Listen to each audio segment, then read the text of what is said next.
So we've reached the end.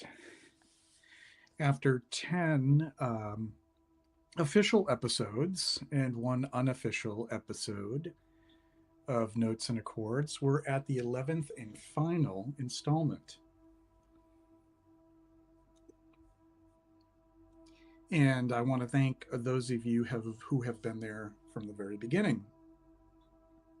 So it all started in autumn of 2023 when I did a live stream called It's Time to Spill the Tea. And I discussed fragrance materials that would go into a tea note or a tea accord. And then I shared some of my favorite tea fragrances. And at the time, I didn't really think of it as a series, but it did inspire a series. So I introduced it as Notes and Accords. And I did leather, tobacco, animalics, rose, violet and iris, chypre, fougere, aromatics such as herbs and spices, woods, and now here we are at incense, the final one.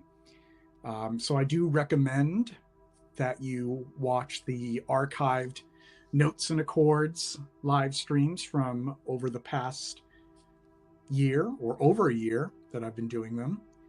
And for this one, it's one of my favorite fragrance families, the incense. And I've often said to myself, if I were to have to pare down my collection, the incenses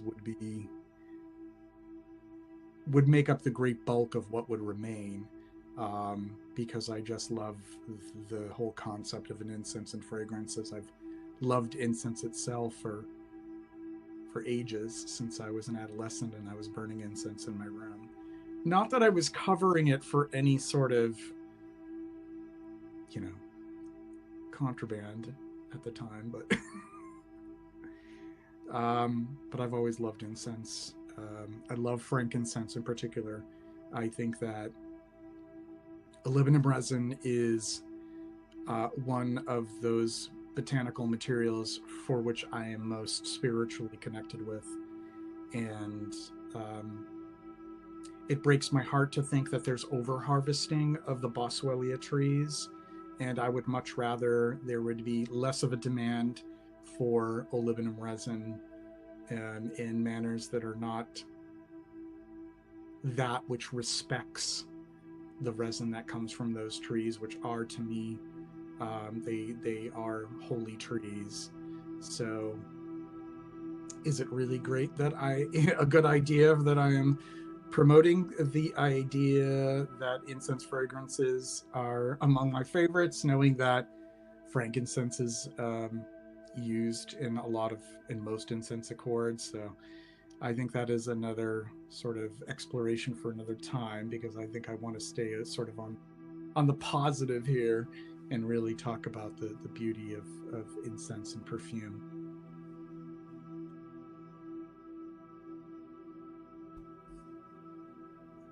We'll take a look at the chat here. We have a good friend to the channel for quite some time, Philippe Alex. It's lovely to have you joining me here. Hello, I'm in the theme Scent of the Day, Amouage Memoir Woman. And do you have much experience with the brand which uses it often, JJ? That's one of those brands that I just had to draw a line, because I have so much that I love that I just didn't want to open the floodgates to yet another brand. And I know that probably is sacrilege to people, because there are many great fragrances from Amouage. But I had to figure out some sort of way to restrain my compulsion to add to my collection. I do have samples from Amouage, but I've never pursued a full bottle for the collection. And I do know that I know for a fact from being familiar with the samples that I have, that there are some beautiful creations from that house. But it was just one of those houses where I promised myself that I wouldn't I wouldn't overindulge and start buying bottles from. I'm sure there's somebody out there who would think, well, you know, you should have chosen Amouage versus, I don't know, Serge Lutens or Penhaligon's, or that would definitely be somebody would debate that one, or you know, some other house, Tiptique. But I had to restrain myself, and I know why Amouage. What's my reasoning behind it? I don't know. I don't want to offend anybody. It's just we have our ways of keeping things under control, I guess, and that was just one of them. I mean, there are other houses like that too that are great, you know. Ormond Jane. I mean, I have one from Ormond Jane, I've told you, but you know, there's several other houses like that where it's like, you know, I don't want to overdo it. So it's no profound statement for or against any house over another. So samples are okay to experience them. Yeah. And that's pretty much, you know, I'm at the point where I've said this before, like, I'm not looking to expand my collection anymore. I'm looking to actually pare it down. So yeah. Hi Mishi, Junkie Scent. Lovely to see you. Armani Astray is your scent of the day.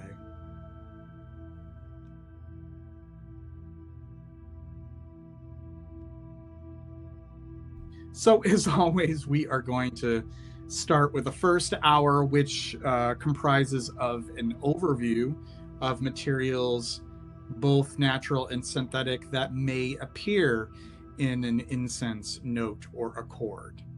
So we'll start the first hour with that, and then we will proceed to the next hour where I will share some of my favorite incense fragrances.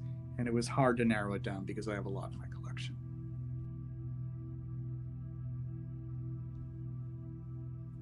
Dekachu says hello from Taiwan, and hello back to you from Massachusetts, USA. Great to have you joining in the live stream. We have 17 people who are tuned in right now, and I am grateful for each and every one of you for your willingness to tune into this live. And keep in mind that this will also be a playback. It will be archived, and many people will be watching this not live. So I thank each and every one of you who may have not have been able to attend this live stream as it is happening in real time, and that you've tuned in to watch this. We have 20 people now. Danny Actel, great to see you. Scent of the Day, Amouage Interlude Man. I'd love to hear from more of you folks. We have 20 people who are tuned in, and we only have just a handful of those from those 20 who are currently chatting in the chat. Not to be redundant. Justin C., upstate New York here, wearing Eau de Patou. What an excellent choice. Do you have the version in the beautiful architectural obelisk sort of shaped bottle? That's the one that I have. That's a lovely selection. I have to go. Looking forward to catch the replay, Philippe. I was glad to have you here at the beginning live, and do enjoy the replay later on. Be well. Take care. 21 people tuned in. We're going to do a thumbs up check here. We have 15 people who have thumbs up, who have thumbed up the live stream. Let's try to get that to 25. That would be lovely. 25 by 7:30 would make me very happy. Ah, yes, Justin, that's wonderful. Hello, Robin HSKM369. And Justin confirmed that he does indeed have the Eau de Patou in the sort of brutalist. It reminds me of like a brutalist sort of structure, if you will. I love that bottle.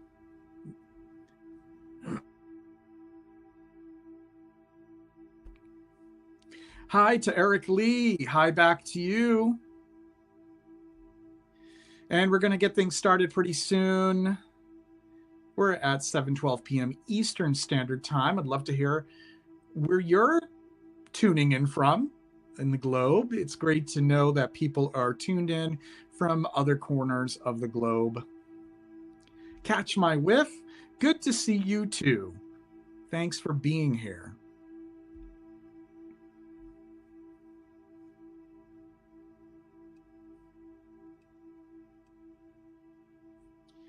So I want to start off with some questions, but before I do, we do see that Eric Lee has shared Lorenzo Villoresi Incense as his scent of the present moment. Thank you, Eric.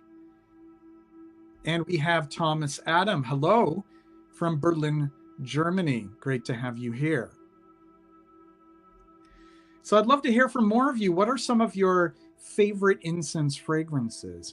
And I have questions for you as well. As I tend to do on these live streams, I like to quiz those who are tuned in. And I think I'd like to ask the first question. What other resins besides frankincense or olibanum do you normally associate with an incense accord? I'd love to hear your responses. 22 people now tuned in. Excellent. Don't be shy. Speak up and say hi. I'd just love to hear from people who are willing to tune into these live streams. It's great. Danny has a great answer here with myrrh. Myrrh is an excellent answer. That would be probably the second most common resin in a incense accord. And copal from Michelangelo. Great to have you here. That's another great choice. Copal resin. What are some others? There are a few others. And remember, in perfume, there's a lot of overlapping. So some of the materials I've already discussed in the past when chatting about amber or chatting about chypres. Thomas says his favorite is Casbah from Robert Piguet. Well, as a matter of fact, I'll be sharing that one in the second hour. Eric Lee has another excellent answer. Labdanum. Labdanum is often used in incense and in incense accords and perfume. That's another excellent answer. And I do have that with me here. We're going to start talking about those materials in just a couple more minutes. We're going to allow a little bit more time for more people to file in. As a matter of fact, we have 26 people who are currently tuned in right now. If you haven't already done so, I encourage you to like the stream. Liking the stream helps get more exposure. It helps the algorithm. Since I'm not somebody who's a prolific YouTuber for reasons that are beyond my control, I just don't have the time to be prolific. It's all the more important that viewers pitch in and show their support by hitting the like. So please do that. It helps people discover this channel. It helps people discover content like this live stream. So your support is greatly appreciated. And I do have Danny mentioning frankincense. Besides frankincense, I said, but you know what? I'm not going to say no to mentioning frankincense again, because it could be frankincense and more frankincense. Sean H says, I have arrived. Hi, everybody. And I am grateful for your arrival. It pleases me to no end to have you here. And it also pleases me to no end to see Claire. It's great to have you catching a live. I know this is much later for you. It is in the wee hours where you are, so it's wonderful to have you tuning in live. Catch My Whiff says, I love incense. Purchased a fragrance called The Tower by an Etsy store called Shelter and Perfume. It's a green incense, if that's even a thing. And I do think it's a thing, because think about all the possibilities with incense. There certainly can be a green incense. And you say that you love it, and it makes me curious about it, and I'd love to try it. You're prolific in your own way, JJ. Prolific in other ways. Prolific as in non-YouTube content. I'm a lot more productive elsewhere. But YouTube is a tough one for me. Salvador Dali Porom is a goodie with incense. I think that is a sound choice. And Duncan is here. Great to have you here, Duncan, aka famous YouTuber. Scent of the day, Olympic Orchids, Dev 1, which as a matter of fact, I have that one as well. Wonderful stuff. Very deep in the resins, very dark incense. Sean H, scent of the day, Vintage Bijan. Danny says, one of my favorite is Lande du Désert by Atelier des Arts. Atelier des Arts. Which once I got, the vintage surprised me with the incense. And Claire says, I recently tried Casbah by Robert Piguet in a department store. Loved it. It is larger than life. It is an incense that fills. It is an incense that encapsulates. It's an incense that shrouds. What a great one. We'll talk about that more a little bit later. And we have 27 people who are tuned in. We're going to do another like check, see if we've reached our goal of 25. We have 23 right now. That means we need at least 2 more before I get started in talking about these perfume materials.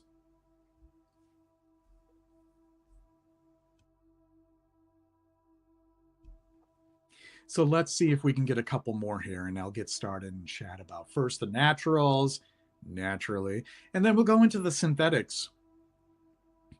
And as you know, that I'm far from a naturals purist, and it's often amusing to me to find that there is much debate on whether or not the value of perfume is based on the percentage of naturals. And when people have those debates and discussions, and those make the proclamation that it is proportionate to the percentage of naturals, it shows an ignorance to the art of perfume, because you have to think about what naturals can do and how some naturals have such an impact that very little are needed. So just having a higher percentage is not equal to it being better quality perfume.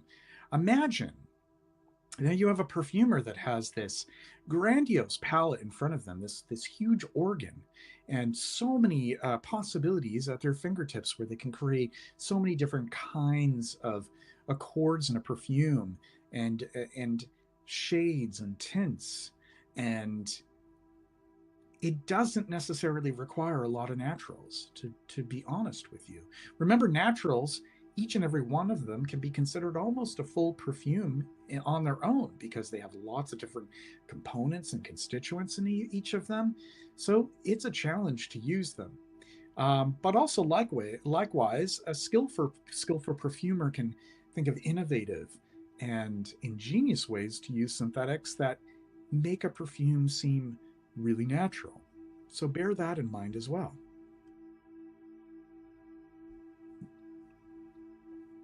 Hello, Dahlia. Anyone mentioned the Comme des Garçons incense series yet? Not yet, but I do have one of them. And I'll be chatting about that one soon. I just looked at the notes for the tower. It's frankincense, but still great. And a wonderful choice from Tekachu, scent of the day, D Sol Terum, which I am quite fond of. And I actually have another D Sol that I'm going to be sharing tonight. That is the newest release from the house, and it is appropriate for this discussion.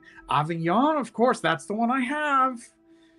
The others are splendid as well, but I do have Avignon. Sismon Pacho, full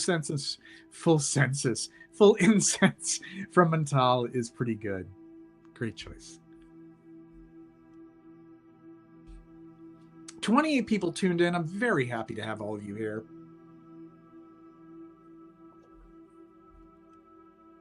Let's see if we've reached 25. We've reached 26. We exceeded our goal. So that means I'm going to get started here. And I have, clumsy me. I have the materials I'd like to talk about. We are at 7:22 p.m. Eastern Standard Time. So, of course, incense. But you know what? Give me a second here, because I have some molybdenum resin right behind me that I forgot to pull aside. I'll be right back, folks.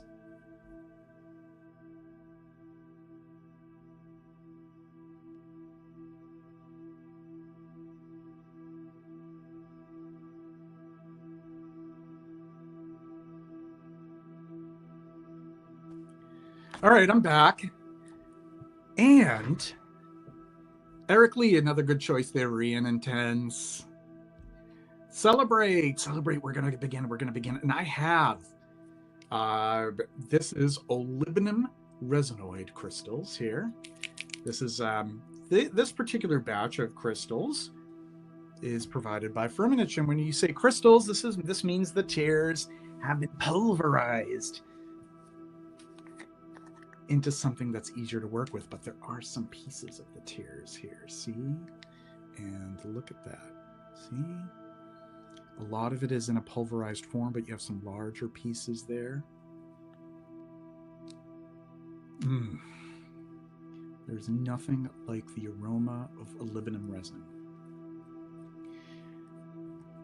Now, some people say olibanum, which, you know, it's not technically the way to pronounce it, but I don't want to offend people who choose to pronounce it that way, you know, whatever floats your boat. And olivinum resin is the frankincense resin, and it comes from the Boswellia tree. As a matter of fact, there is not one species of Boswellia, there are several. And I'd like to chat about a few of them. Now, the ones that are most common in incense use and in perfume use are frankincense cartieri, or carterii, Carterii, also referred to as frankincense sacra. And that is the fresh, woody, spicy, balsamic scent with the citrus top. Another one that's commonly used is frankincense serrata, with a very fresh, lemony, citrus, and piney note or notes to it.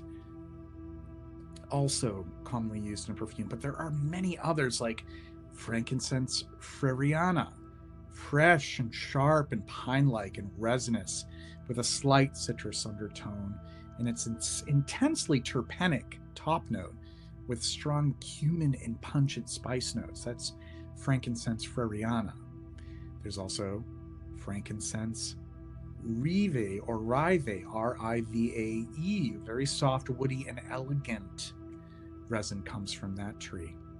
So these are interchangeable with Boswellia. You could put Boswellia in front of each of these, and that would be the Latin name as well. Frankincense neglecta, which is this unusual earthy and slightly musty aroma with this subtle hidden sweetness to it. And frankincense papyrifera. And this one, papyrifera, is distinguished from other types of frankincense by the presence of large amounts of octyl acetate and octanol. Now, octyl acetate and octanol have a very, very fungal, mushroomy kind of scent to them. Very unique aroma to frankincense papyrifera. There are also two other unusual and unique chemical markers, incensol and incensol acetate. It's distinctly fruity and citrus, and has these soft orange notes. So there's many different kinds of frankincense coming from many different types of Boswellia trees, and that's just a few of them. There are several more. Some of the trees are not really desirable for their resin, but there are still many more that are. So this is the olivinum resinoid. And it is soluble in alcohol or IPM. You do need a magnetic stir to let everything mingle and macerate, because it is a powder, it needs time to dissolve. But you can also use an oil. There's an essential oil extraction, and I have one here. This is an Oricacia one that you could get. The labels are a little bit newer now, but this is an older one that I have. That you could get this at Whole Foods if you have a Whole Foods location, or you know, a natural food co-op type of place, a place that, you know, a head shop or something like that. And I absolutely love the smell of the essential oil because it's much higher in the terpenes. You have a much more of that coniferous, lemony, citrusy top note.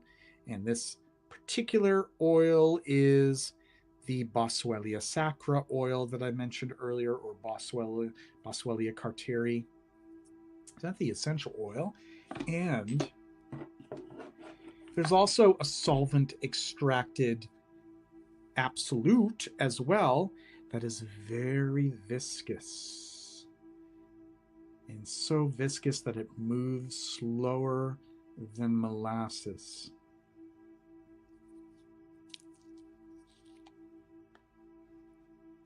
And this has that deeper, richer quality to it, the woodier, the incensier, the mustier. It's very difficult to work with. It's actually more difficult to work with than the resinoid. But it does have use in perfumery. That's the solvent extracted absolute of frankincense. This is the Olibanum serrata, or the Boswellia serrata that I was mentioning earlier. And it does have that almost like dry citrus peel quality to it. Lovely.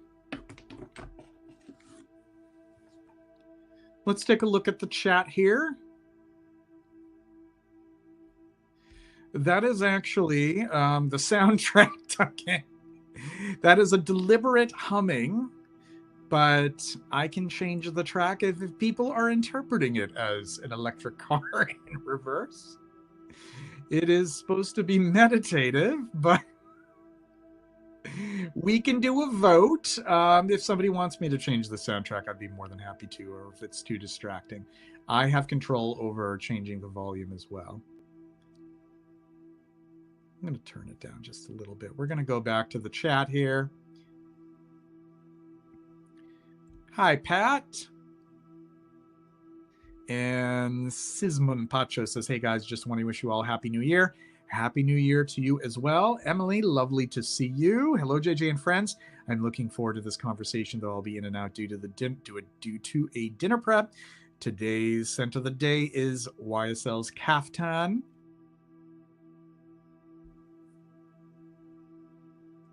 Justin C says, two of my faves for incense is Opium and Le Lion.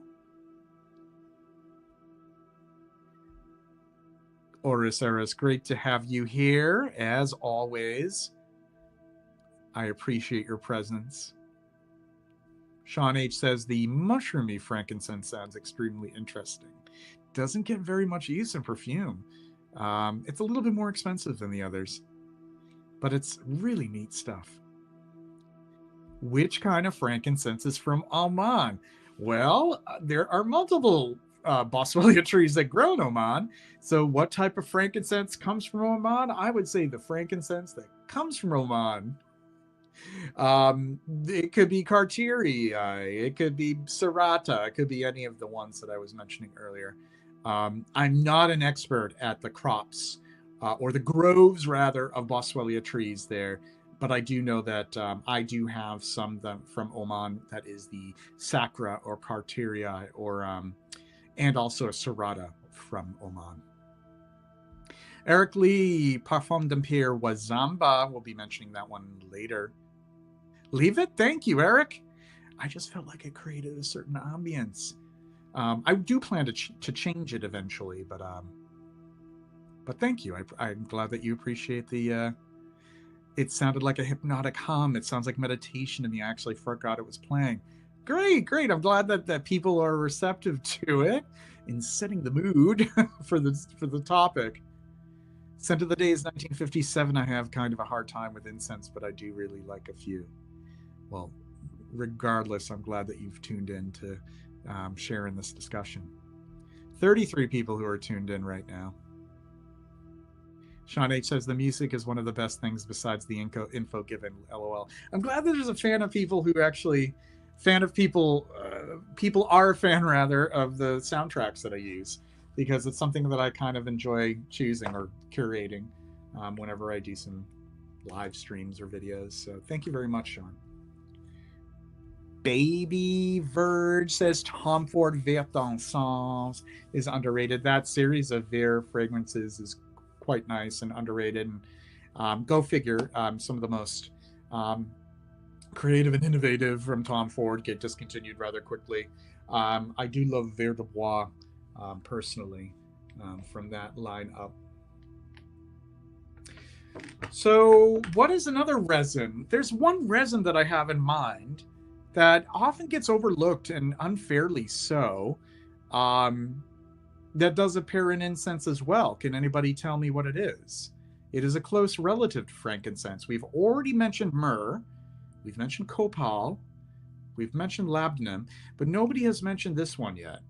And I think it would be, it would just delight me if somebody would mention this one, because it is the one that people seem to forget.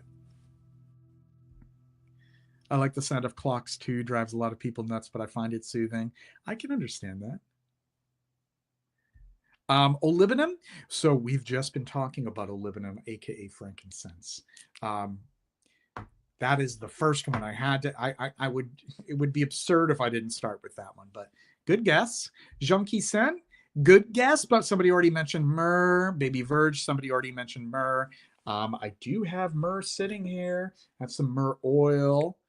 And I love the smell of myrrh oil, but there's also the resinoid too.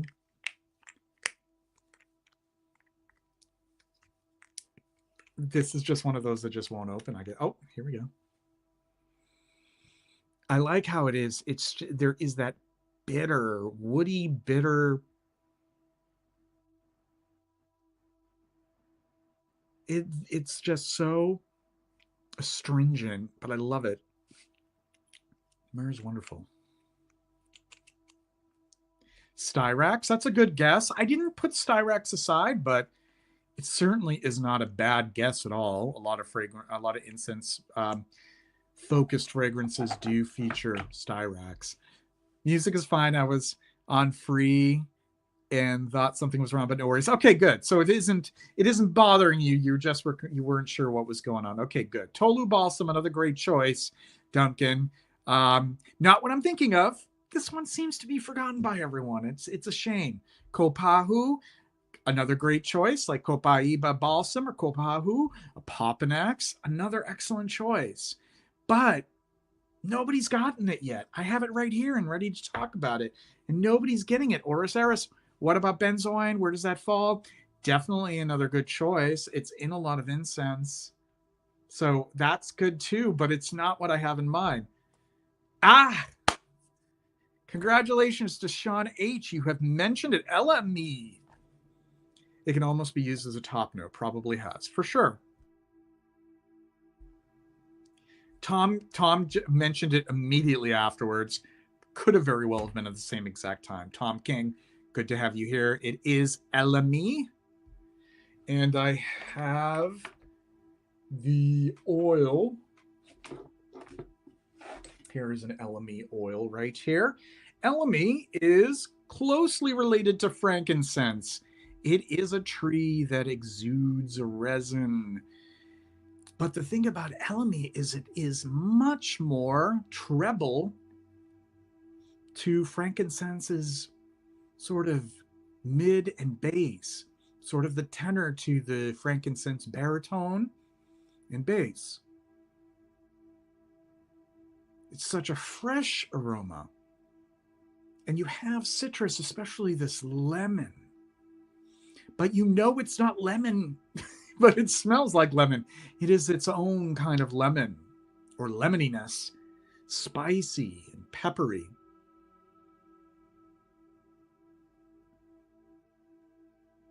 And it's very terpenic, like frankincense oil. So you almost kind of get that feeling of like crushed needles or pine-bearing coniferous trees, the foliage, crushing it in your hands, crushing the leaves of the needles in your hands. But there's this resinous back note, and there is this sort of creaminess to it. So it's almost like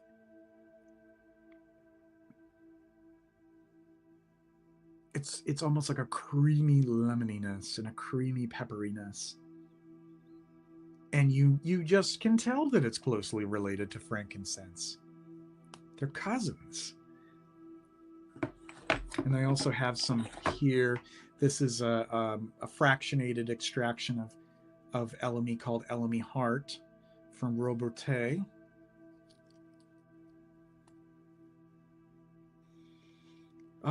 It's like aromatherapy, just inhaling it. And this heart fractionation brings out some of the most intense qualities of elemi. It reminds me of like preserved lemon, the rind, the zest, and ground black pepper. And once again, like if you took like cypress twigs and you crushed them, lovely, lovely stuff. Elemi, it is a big part of an incense accord. And you heard it here first. Let's go back to the chat. Ashley Bissett, hi, happy festivities to you as well. And Oris Eris, I'm going to run to get a nice coffee. I'll be back for the perfumes. Excellent. I will be here. Come back soon with that coffee and enjoy it. I'll be chatting about the selections. 4GO Perfumes, is it true you're leaving YouTube at the end of the current season? No, I'm not leaving YouTube. I am just reducing the amount of content that I am making because I need to focus on other things. I need to focus on my partner. And I need to focus on my job because I am working on growing my role at my job, and it makes it difficult for me to do content as frequently. What is leaving YouTube is Effluvium. Effluvium will be ending in May. So as far as what Effluvium will be after that, I have not yet decided.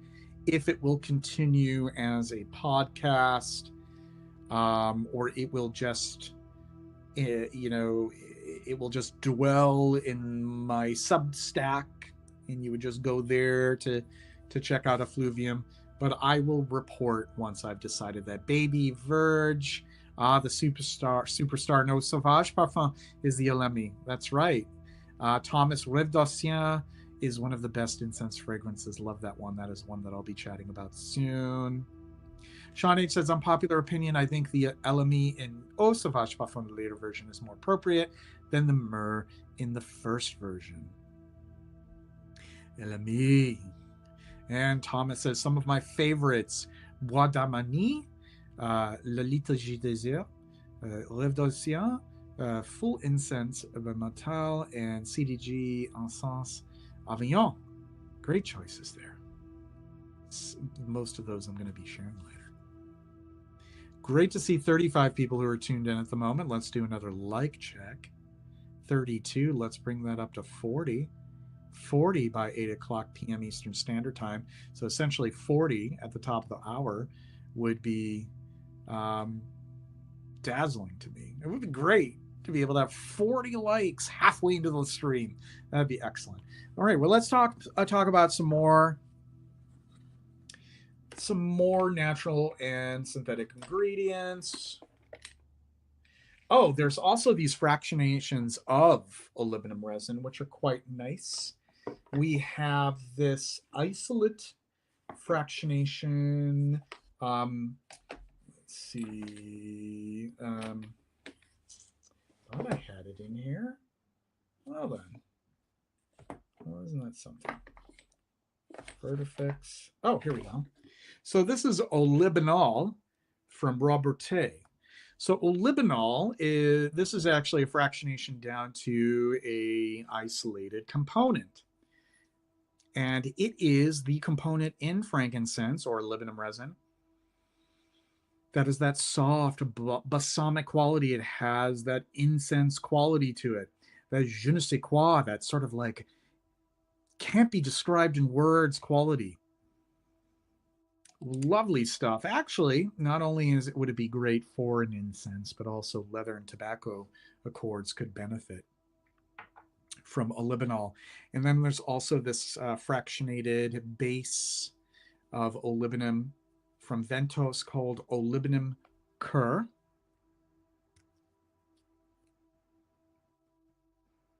And this is very incensey. This is the heart, hence cur, of the olibanum resin, where all of that incensey quality is concentrated into this. It's sublime.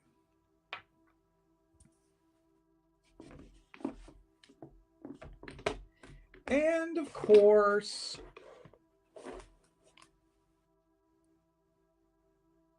there are great bases like Bois d'Incense from Robertet. And this is a marvelous co-extraction between olibanum resin and cedar. Just beautiful stuff. I recommend that you try to get a sample of this because it's a perfume in itself. Bois d'Incense, a Robertet base. I'll put that in the chat. And I think that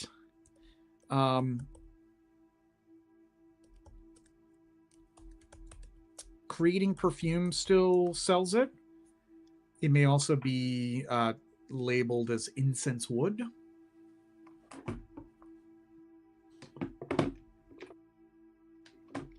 And there's also, of course, our labdanum. Labdanum is also a big part of incense, the Cistus ladaniferus.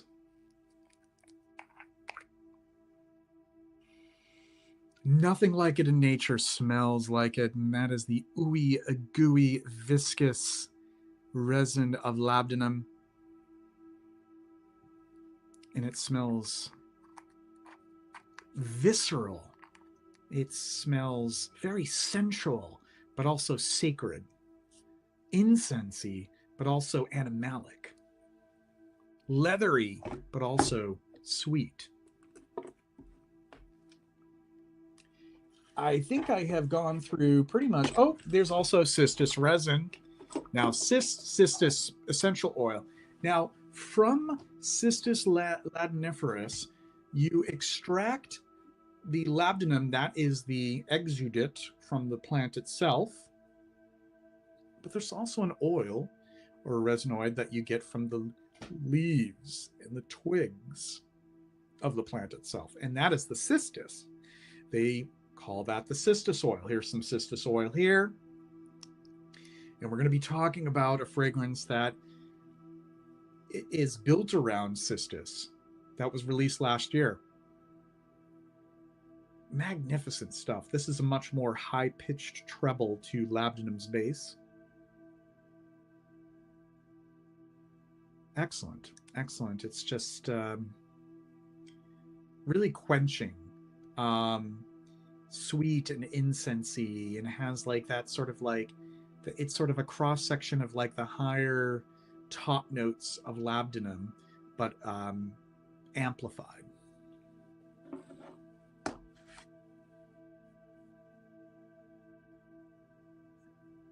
Sean H says, I really need to get some labdanum because I don't think I have any grasp on exactly what it smells like.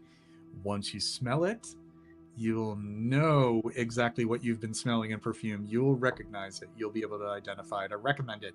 It isn't prohibitively expensive either if you get a sample for reference.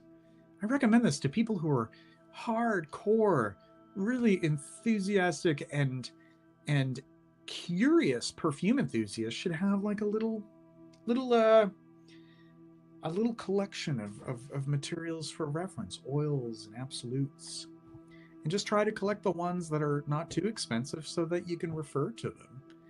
I always recommend that. 35 people who are tuned in right now. I'm going to check. 36 likes. Let's get to 4 more before 8 p.m. Eastern Standard Time. The top of the hour, that is. Let's try to get to 40. Thomas says, oh, I also like Bois d'Incense by Armani. It feels like a good single note fragrance with your experience in raw incense materials. Would you agree? Yeah, I think that is it is a great incense fragrance. It isn't in my collection. I do have a sample of it. I think it is actually the best of any of the Armani exclusive fragrances that I've smelled. Um, but I do think that it does represent an incense accord quite well. A lot of molybdenum resin and some myrrh resin in it as well. Darren, lovely to see you. Thank you. It is the last topic for the last installment of the Notes and Accord series, and I'm glad that you are here to tune in live. We're going to move on to the synthetics while we have about 12 more minutes, and I have a few of them. So there are things that are helpful in creating an incense accord that don't come from naturals, but are still compelling and intriguing, no less. There is something called velvetone, and I have that here. This is powdery and woody, and it has this orris violet kind of sensibility to it. But there is something about the texture that lends this rich, powdery incense-like effect. And it is used in incense accords. That's called velvetone. So, as the name would suggest, it's like velvet to the nose.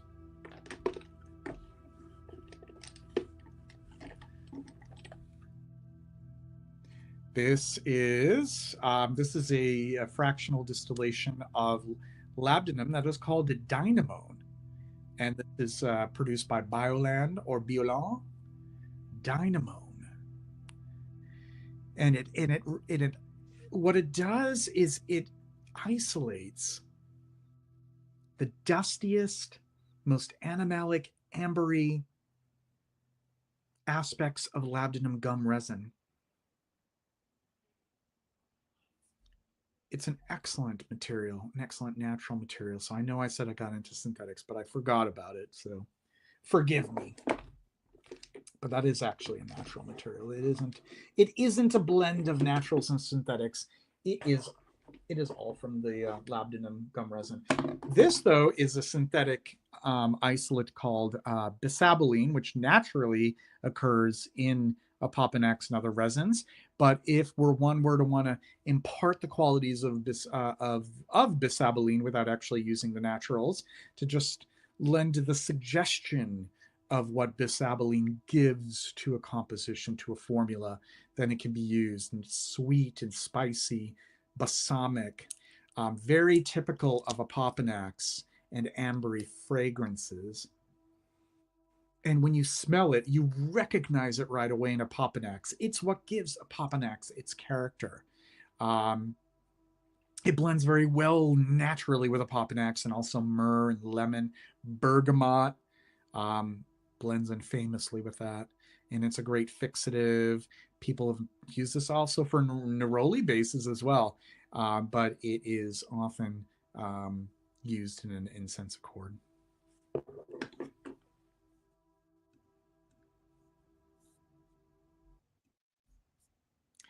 And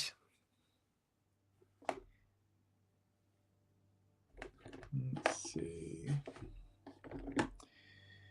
Oh, well, this is another natural. Oops. I'm just blending all the naturals and the synthetics together. So this is called hydrocarboresin. This is produced by Biolan. And this, for the white whale or the holy grail incense Norma Cameli, is mostly hydrocarboresin. So if you have given up trying to locate even so much as a sample, if you were to just obtain hydrocarboresin, you would have a very good idea of what it smells like. It is otherworldly. That's hydrocarboresin. I'll put it into the chat. It is the smokiest and incensiest fractionation of labdanum resin.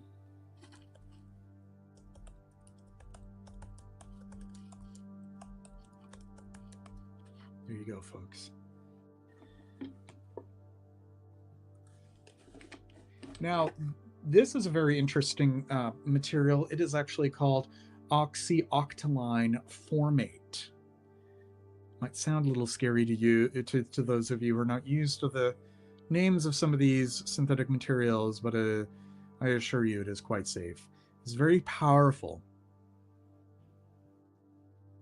but it's also very elegant and harmonious and woody. And it is a great way of lifting molybdenum beyond its own reaches in a composition. That's oxyoctyline formate. It has sort of that oily fungal quality in the background as well.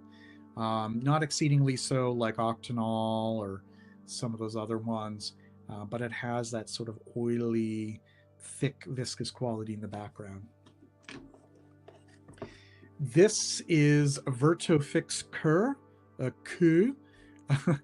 Vertofix Q is also known as methyl cedral ketone, or MCK, or Lignofix, or Vertofix. The odor is described as woody, vetiver-like, ambery, leathery, musky, cedary.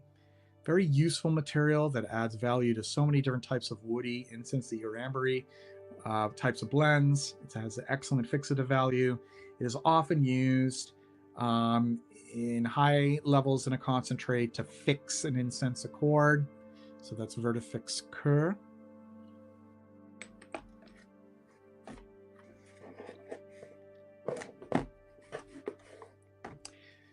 This is an interesting one. We were mentioning cistus earlier. This is cistulate, or fir carboxylate. Now, as far as I recall, this is okay to smell undiluted. Not all materials are. Wow, it is some amazing smelling stuff. So cistulate, it has this feel of Mediterranean pines.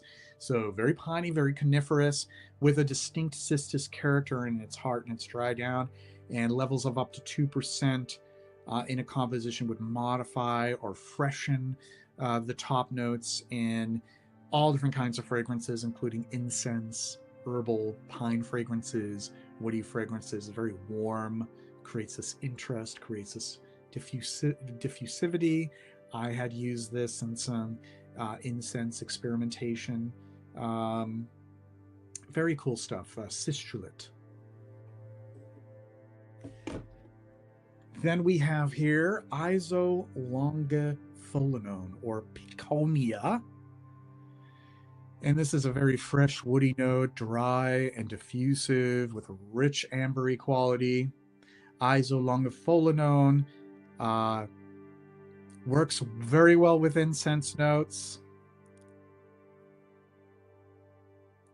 A little goes a long way. It's very powerful, but it has a great way of anchoring those incense notes that could otherwise sort of float away from the skin if there was nothing to anchor them. So that's isolongopholinone, or piconia.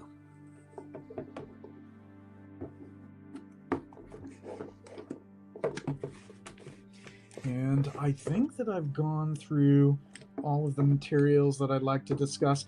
Thankfully, with incense, there isn't an overwhelming volume of materials that must be discussed. But, you know, there are other notes that often harmonize very well with an incense fragrance, like chamomile. Think of Incense Avignon, has a chamomile accord in it. So something like Roman chamomile, German chamomile. We also have romascone here, and romascone is a material that can give the effect of chamomile without necessarily using the oil. Sort of interesting stuff as well.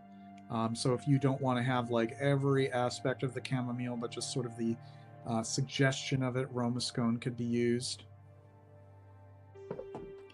Oh, there's a great musk material as well, and this is called Musk R1. This is produced by Givaudan, or Givaudan. Maybe I'm pronouncing it better that way. Givaudan. Musk R1, also known as 11-oxy hexadecanolide.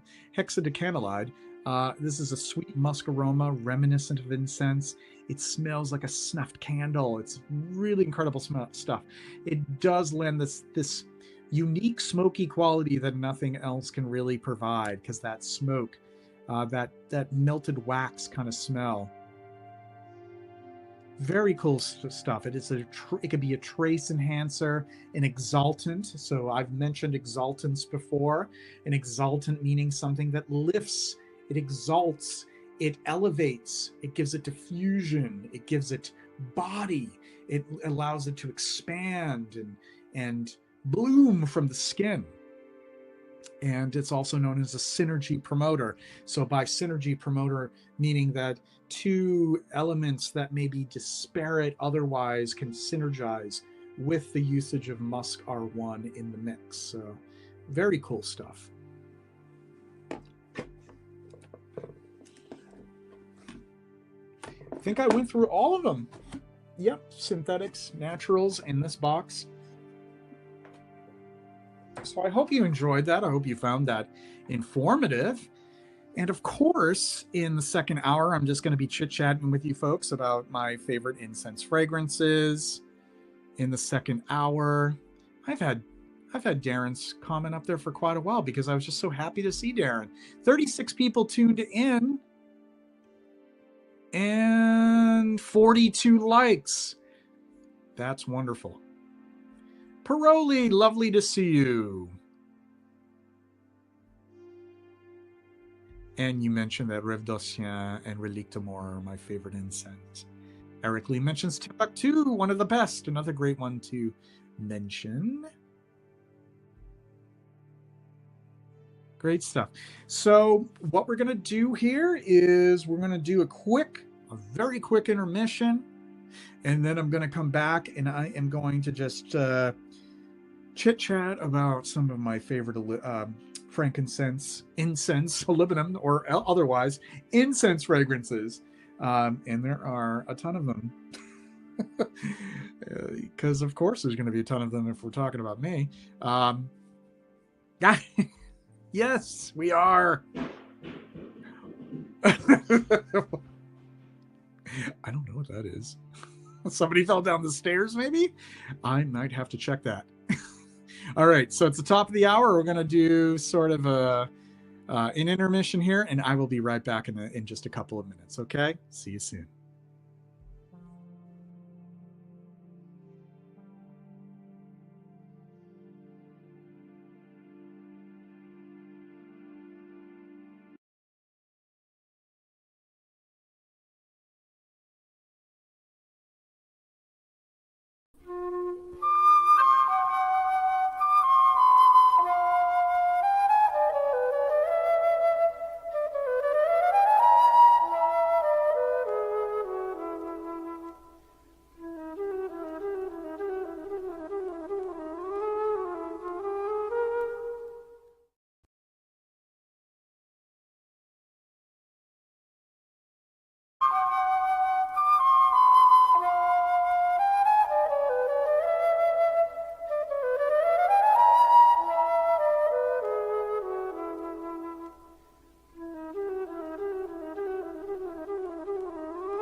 And I'm back, and we have 32 people tuned in. There always seems to be some people who think that it's all over during the intermission, so we lose about 4 or 5 people, but hey, it's all good. We still have over 30 people tuned in. Hopefully not no bottles are falling down here, thankfully. That was outside of this space. I checked. It was just somebody who dropped something, and it wasn't anything too valuable. All right, 33 people tuned in. Just a reminder that I still welcome you to buy a coffee, or 2 or 3 or 4 or 5 or 6 or 12. 6 cups gets you a sample pack. And a sample pack will be an assortment of fragrances. For this sample pack, I'm going to be giving you some fragrances from D. Saul, based in Berlin, Germany. So if you're familiar with that house, I'm going to be giving you some fragrance samples from that house. So 6 cups gets you a sample pack plus those samples from D Sol. 12 cups gets you a 4-bottle grab bag. This is a grab bag. You can't request what's in it. I've had many people ask me if they could choose. No, the whole point of a grab bag, it is a mystery. So you get 4 bottles that are surplus in my collection, plus you get a sample pack. And I'm still US only. I'm sorry. The shipping costs are just so expensive, and I wish that they weren't. So anybody within the US, I can send those to you if you do buy a coffee. But don't let that discourage you from helping me out and helping this channel out, because YouTube isn't giving me very much money, that's for certain. Yeah, the advertising doesn't really cut it. You know how that works is if you make a whole bunch of content every day. And I just don't have the time or the energy or the inspiration to do that. Apparently other people do though, but I don't know. So that's my way of getting support, because it's going to end up being Substack anyways. So you might as well get your contributions in now, because I will have a free Substack, but I will also have a paid subscription as well. But I'll give you more information on that. So once again, buy me a coffee. The link is in the pinned comment.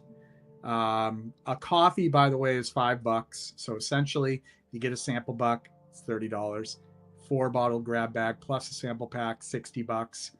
The bottles that you get could very well be more than the value of what you're paying. I'm not giving you the cheapest things in the world, but just think about it. It might be fun, right? All right. And don't forget to hit the like. Let's do another like count here. 44. Awesome. Happy to see that. All right, let's go back to the chat. And the chat isn't doing anything. It's still Peroli. Peroli has the last comment there, hopefully not a bot. So I know that probably only about a third of the people who've tuned in so far have actually commented. Come on, just say hello. Give your scent of the day, afternoon, evening. Let's hear it from you. Have any questions about incense fragrances? You want to know any more about it? Did you miss the first hour and you're just tuning in now and you want to know what you missed? Don't be afraid to speak up. It's a friendly crowd here. I'm a friendly guy, you know. We're all here to learn. I'm learning as I go along. I know what I don't know, and that's one thing. The only thing I am certain of is that there are things that I don't know, and that's, you know, where we all are in life, is that there's opportunities to learn. Broly says, I finally got a decant of Bois d'Armani, and it's gorgeous. Well, congratulations. Catch My Whiff still here, just listening and doing things. Good to know that you're still here, Catch My Whiff. All right, let's get started with talking about the scents, because I think that some people are a bigger fan of that second hour. Some are into the behind the scenes, some are into the technical. Other people are just like, well, what do you like? Talk about the perfumes that you like. Talk about the fragrances that you like. And I don't even know where to begin. It's like there's so many great ones. Maybe I'll start with the ones that have been already mentioned in the chat. Hi everybody again. Claire, hi. Justin C says, I'm ready to see your incense perfume picks. Your choices are always great. Spill the beans. I'm building up the tension. I'm building up the suspense. And my scent of the day was actually Incense Mythique from Guerlain, which I think this ding dong right here actually left that in the back, and I want to be talking. That will actually be the first one. Hold on a second. Here.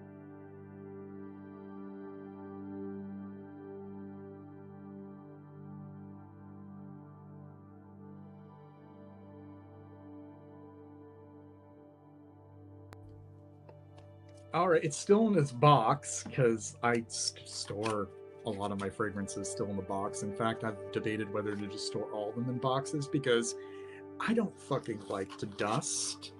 Like, do these like how much time do these influencers spend with their shelves with all of their fragrances, how much time are they spending dusting? Because they collect dust. And I think that's one of the more poignant and sadder aspects of um, being a compulsive perfume collector is they're collecting dust. That means you're not picking them up often enough. So I was thinking of actually just putting them all into their boxes so they don't collect the dust. And my resolution for the new year would be to have more cabinets than to have anything laid out in the air.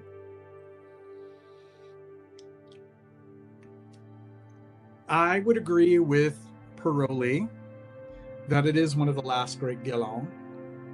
It is the only one from this line that I have now. It was the real standout, and it is unique. The idea that Thierry Wasser would take these floral elements, particularly the rose and the incense and this ambergris or ambergris. I still want to pronounce it ambergris based on the book Floating Gold, because that is what everybody calls it in New Zealand, but I get corrected all the time. It's ambergris. I know it is in French. And I'm convinced that there is something in here that contains real ambergris in it. Might not be a lot, but it just smells so much like it. It could be that Thierry Wasser put like seed locks and like different bases that have tiny amounts in it. It's just it smells like so much ambergris is in it. And it has a lot of aluminum actually in it as well. And it has that ethereal smoke, but not the black smoke, the white smoke of incense, as I call it. It's a beautiful creation. And man, is it tenacious. It's a strong one. You don't want to spray too much. Like I at least on me, it's like, it's a cloud. It's got presence. It's got attitude, but it's beautiful, beautiful stuff.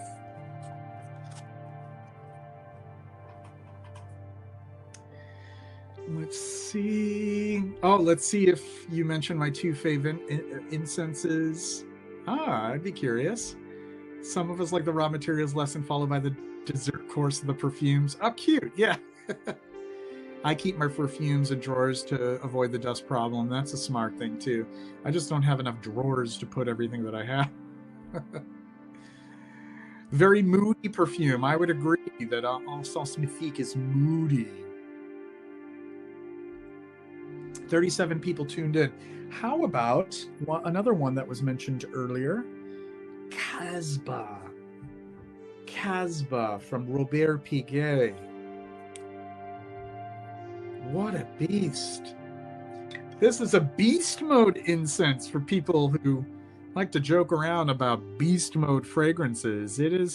It's not one that's for those of you who are concerned about performance in perfume would have no qualms about Casbah.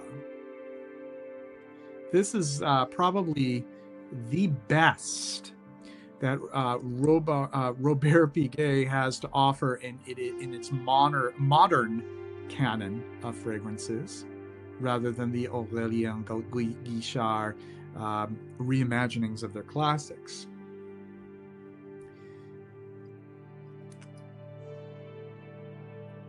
It's so evocative. And there is a prominent angelica note, this musky, peppery, vegetal kind of aspect to it. There's also this black pepper and the vetiver that buttresses the incense in the base. It has this sort of mineral kind of quality to it as well, if that makes any sense. Fantastic stuff.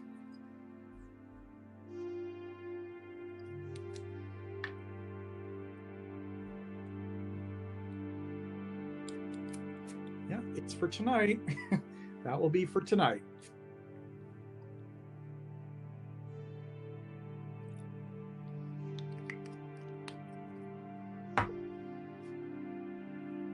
Mm. There's a coniferous quality as well, which is adjacent to olibanum.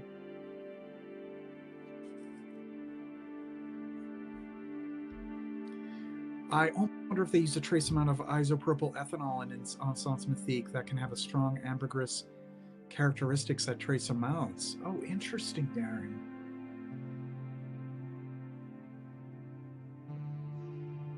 I want to research the isopropyl ethanol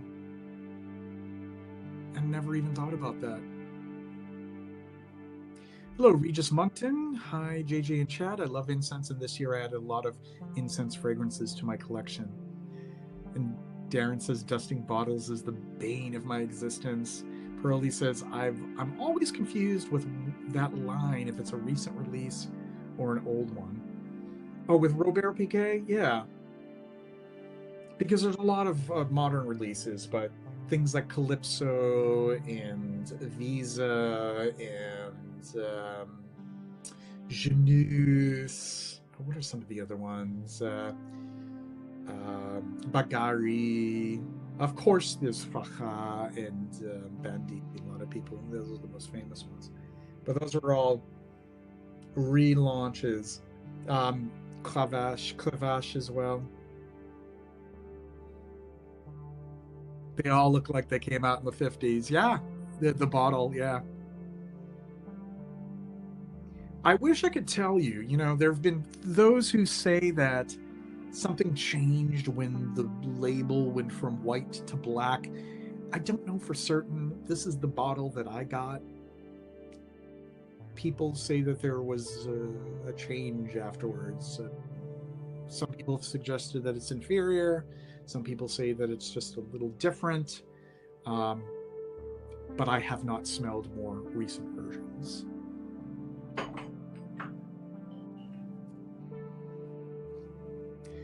Next is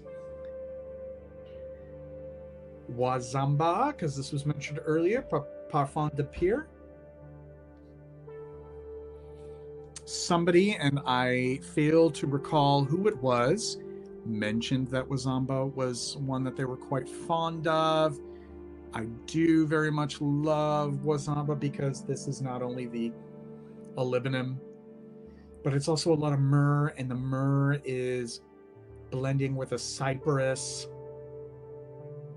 And there's also a plum accord in it, which is interesting. That kind of evokes those, classic chypres.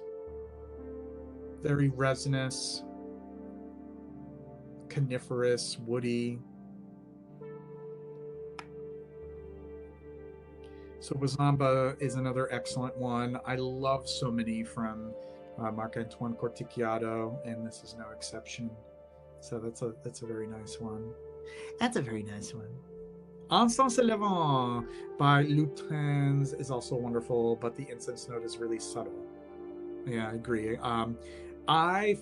For a lavender in the Bel Jar or Le Cloche collection, I prefer Fourreau Noir because of that almond and tonka with the lavender. Very comforting stuff. Egg squared. Would you say that you find Kasbah reminiscent perhaps of a grown or refined CDG Zagorsk? Love your work and Happy New Year. Thank you. I very much appreciate that. It's very kind of you. All my best to you and yours this holiday season. I would say it's sort of an improvement. Yeah. It is a more refined version of that. Yeah, that's a good call.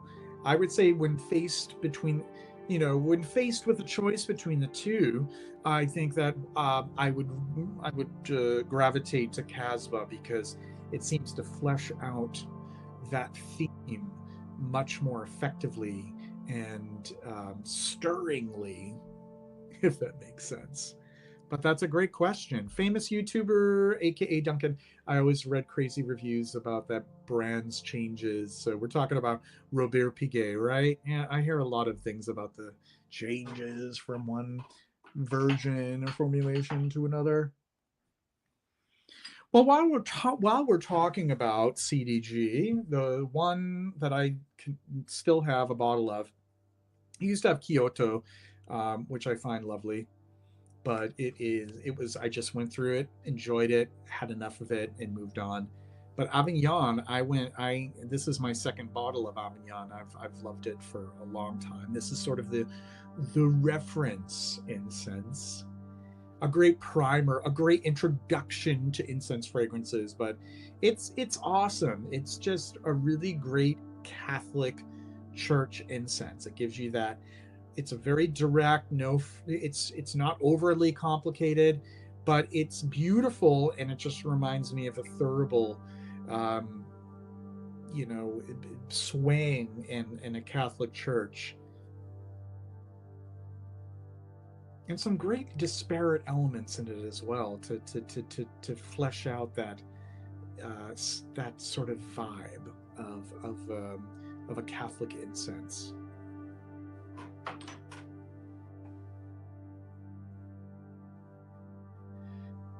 What do you think of Ne Adorem? I need to start wearing it more. I actually haven't gotten it. I haven't tried it. It's cheap enough. I should just go ahead and grab some. So I wish I could give feedback, but I can't. Thomas, I have Foulon Noir. I couldn't choose between both. I've been in that predicament.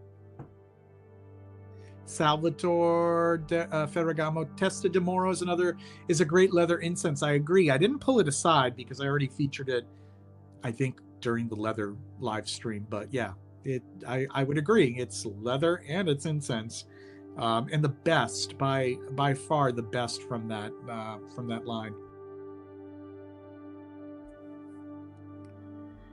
You may enjoy it. You may enjoy it. See if you can obtain a sample before you shell out the big bucks for those le cloche, for those bell jars. Oh wow, it's your favorite. It's a great one. I have a tough time choosing favorites. I know that Fourreau Noir would not be a favorite, but it's beautiful. Here is Je vois le jeu sont faits. Anyone a fan of le jeu sont faits? This one is it's much more nuanced, and in a way that's to its credit that it is nuanced, because it captures aspects of incense that maybe wouldn't be captured, say. Oh wait, why am I talking about le jeu I'm like, wait a second. It is Le Liturgie des Heures. And I grabbed this and I just started talking about it as if it was Le Liturgie des Heures. This is an example of a man who is overworked. And this is definitely not an incense fragrance. See, I am not infallible. I can make fun of myself. So no, Le Liturgie des Heures is the one I wanted to talk about. Just a second while I grab that in the back. You guys...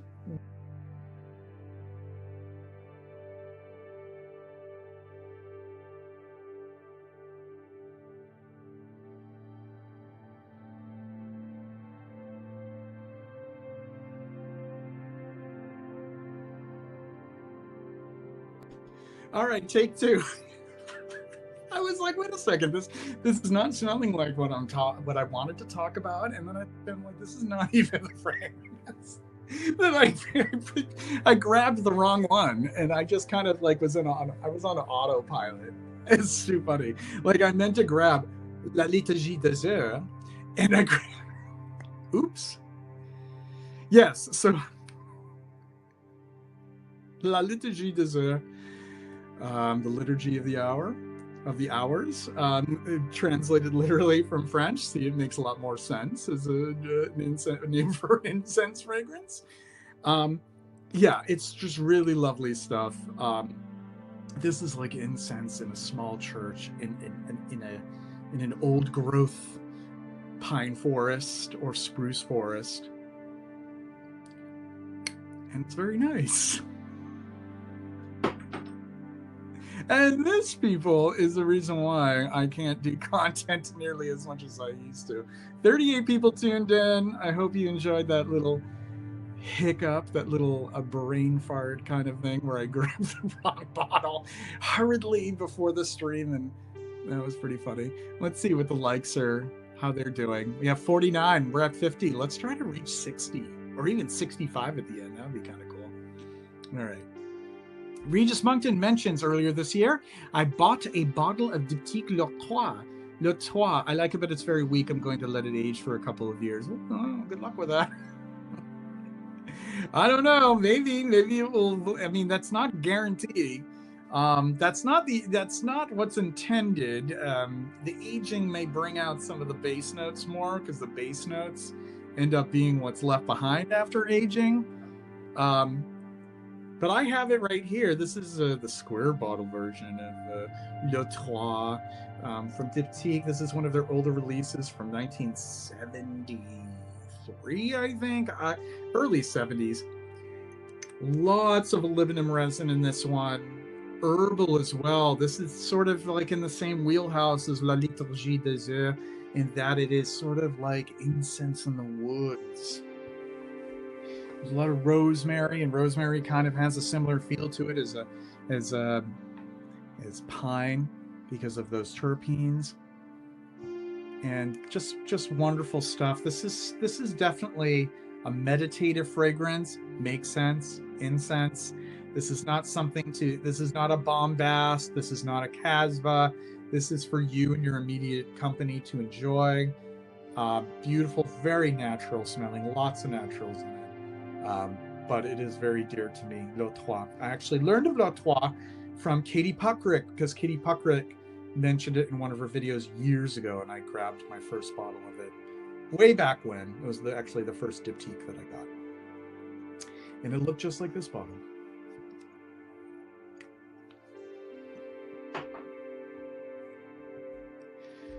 As a matter of fact, Diptyque has been around as a business since the 60s. They started off as a candle brand. They did candles, and then they released their first personal fragrance, L'Eau, in the late 60s. Like it was 1968. And then they released L'Autre in 73. Maybe this was after, because it's Le Trois. It's the third water from Diptyque, so the third release. So yeah, they've been around for a very long time. They predate any kind of notion of what niche was, and these were very boutique kind of fragrances, kind of like the same way as the earliest L'Artisan Parfumeur or Anikuta, where it was the true niche, where it was really niche, not niche as we call it today, which is just a farce.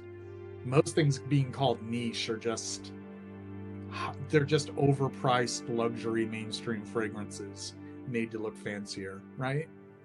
That was when niche was really niche, and it was like that into the early to mid 2000s, late 2000s at the latest. And then you see this uptick in the fragrance business. Niche isn't what it used to be. When you really want niche today, you have to look at much smaller houses who are really dedicated to creative approaches to perfume, not trying to please shareholders and all that garbage. But often what happens is that these houses, they end up getting swallowed by the LVMH, because it's they're the owners get an offer that they just can't refuse, and then that changes things as well. But this is from way back when. I can only imagine what it'd be like going into a little boutique and finding Le Trois sitting there for somebody to wear. It probably wasn't even in an atomizer form. It was probably just a splash.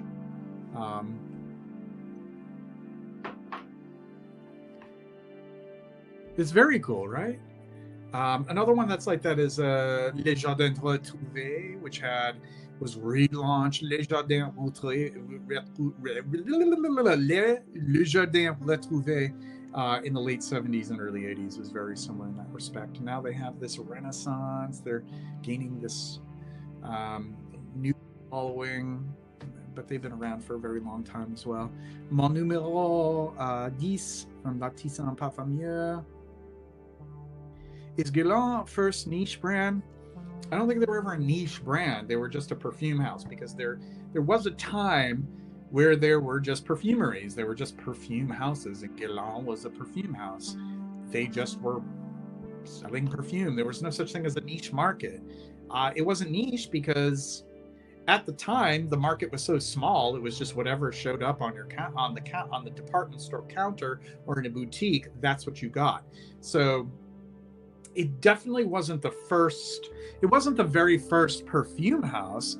I think that distinction would probably go to LT Pivet, maybe, or is Houbigant older than Guerlain? There's some that are older. I mean, you could also look at Saint-André Novella, which could arguably be much older than all of them. But that was the time. I mean, that was at a time where there wasn't such a thing. Niche is a marketing term. Niche actually came up as a category long after there were niche perfume houses.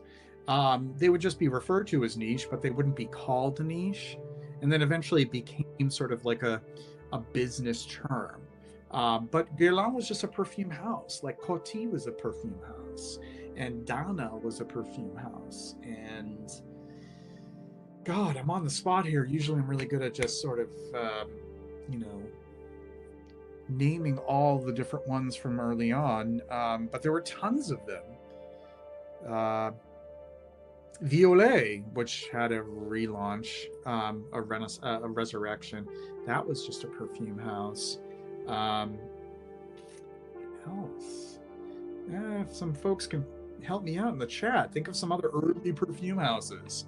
But yeah, not necessarily a first niche brand, because niche wasn't really a thing. The market didn't work that way back when, in the late 18th, early 19th century. Niche now is mostly investment projects trying to hit it big so that they can sell the brand to one of the big conglomerates. That is concisely and saliently put. Niche now is mostly investment projects trying to hit it big so they can sell the brand to one of the big conglomerates. Exactly. It's not really niche. A lot of it is just really cash grab. Yeah, perfumery itself was kind of niche, because it was niche because a lot of people couldn't afford it.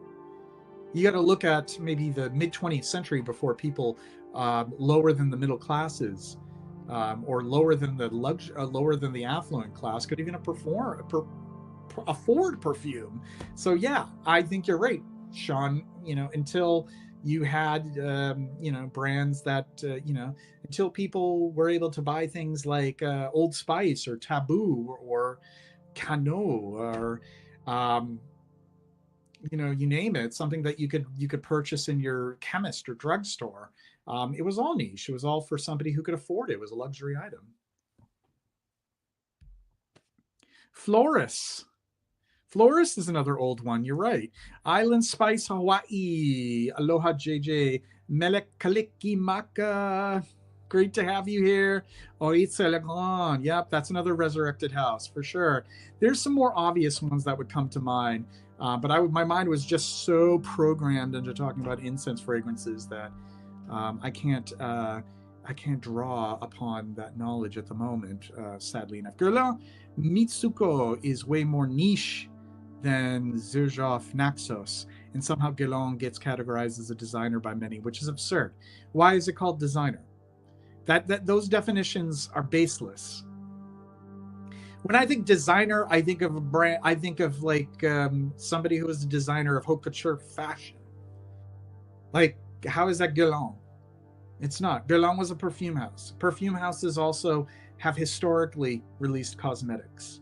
There's nothing that makes it designer because they also produce other products. But that is absurd, Thomas, that people would think that is designer.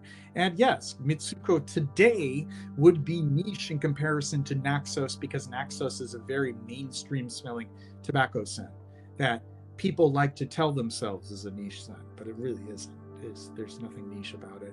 Sean H says it was either super quality or you went out of biz when you started. Your clientele was wealthy people and advertising wasn't dark silence like it is now. Regis Moncton says also keep in mind that people may not have worn fragrances every day like we might. And I'm actually reading Sean as well. Sorry.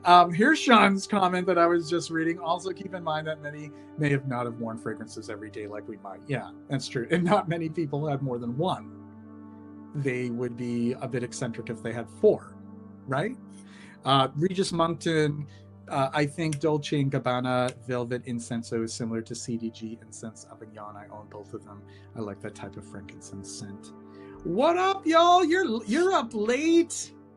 But I like that you're here, my friend. Stick around. Designer is closed. Yes, designer.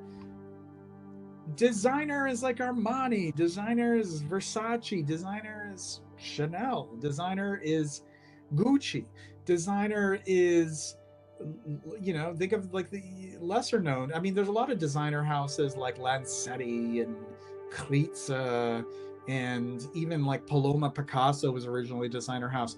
A designer house is a house that was released by a designer, and designers design clothes and accessories for people to wear, and then it was just natural that they would release a perfume. That's it. So I don't know why people are calling things that are not designer houses designer, and it just like it drives me up the wall. It's like, it's dumb. It really is. I'm not going to cut any quarters here. It's just like dumb. It's like they're just a perfume house, right? Scent of the day. Scent of the day, musk pod of black-tailed deer and white ambergris extract I made. Wishing you a magical 2025 to you as well. And Oris Era says, when I first got into perfume, I thought I wanted very niche avant-garde perfumes and ended up being a total Chanel whore. I don't think there's anything wrong with that, even though, unlike what some people think, I don't think that every single one of them is pristine. Some of the releases are kind of snooze fest. Some of them are brilliant. I think you mentioned number 18 recently, and I absolutely adore that one. I think it was you. Number 18 is a marvelous musk scent, an amber musk. Mitsuko Parfum for me today, lovely. Le Gaillon is a perfume house too, right? They weren't a designer house, just a perfume house. Yeah, Le Gaillon was exactly a house that it kind of went under, it kind of disappeared, resurfaced, relaunched some of their classics, launched some new ones. It's not a niche house because they're around before all that happened. Yeah, Cheriga, yeah, another one. Regis, you're on a roll there. Perfumes were a cheaper way to buy into the idea of a brand's luxury. Yes. It made luxury a little bit more accessible. It made them more successful as well, but it made them accessible because if you couldn't afford an Hermes scarf, maybe you could afford to wear Amazon or Equipage. Joe F. Trumper, yep. It's another just a perfume house. It's not a niche house. I mean, the fragrances may appeal to what is called a niche market, maybe? I don't, because people don't wear fragrant, more classic and antiquated styles, but that's the extent of it. In my country, many people recall old temples from the scent of Mitsuko. Very cool. And Hermes does make some great and creative fragrances compared to most other mainstream designer brands. Yes, Hermes is one of those designer houses that happen to have some spectacular fragrances in the earth. 1819, 1957, and Missia. Very great choices. Those are the ones that I had in mind. Lovely. And Trumper was a barber's. Yeah, they pop in up in back of some of the Jeeves and Worcester episodes. All right, some more incense fragrances because I'm running into, oh, wow. It's almost the top of the next hour, 8:37 p.m. Eastern Standard Time. I shared a release for this recently. This is Côte Maquis, L'Objet. This is supposed to evoke burning incense on the Mediterranean seaside with the maquis plant. And it's Jan Vasnier. Jan Vasnier. It's my favorite new incense addition to the collection. Look at this crackle on the bottle. So I recently shared a review of that one, and then Filippo Socinelli Unum Loves. Very dark, gothic kind of incense. This is like a darker black smoke incense. Unum.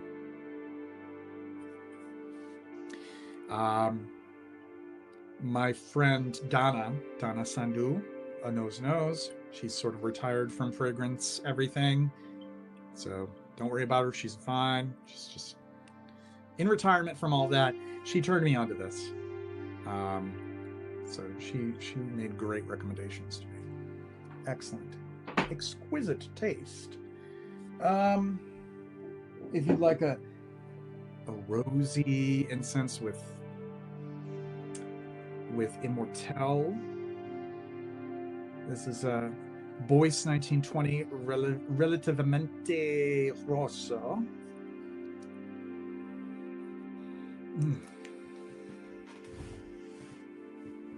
And two from a house that doesn't get nearly as much love as I feel it deserves. Miller et Berthaud, and this one is Spiritus Lande. And Spiritus Lande is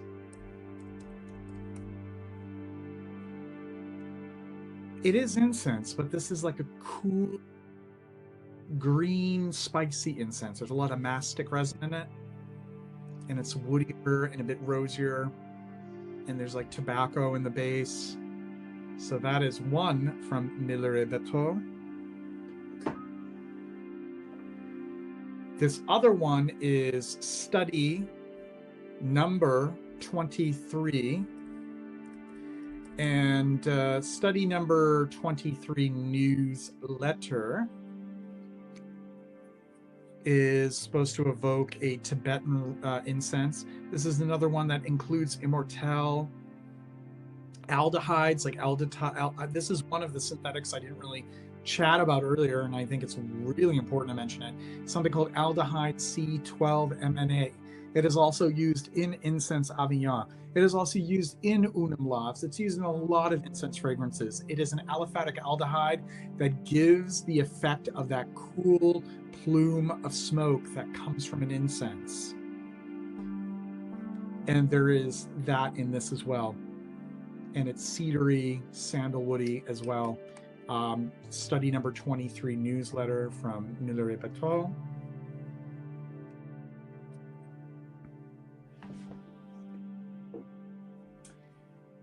And Incense Flamboyant, I have not tried newer versions of this. I'm afraid to. Hopefully that hasn't changed to the point where it's unrecognizable, but this is a Nicotal Incense Flamboyant. This is the most unique, I'd say, the most unique incense that I own. It is a classic at this point.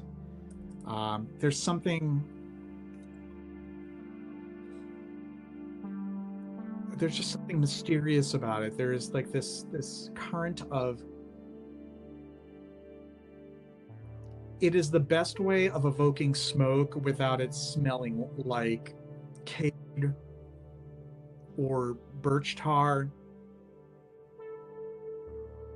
Like it is like one of the best interpretations of incense smoke, and in the most subtle way.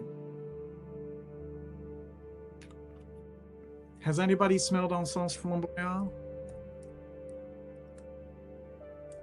Or this version, or newer version? I'm afraid to hear what you think of newer versions. Hopefully it doesn't change dramatically.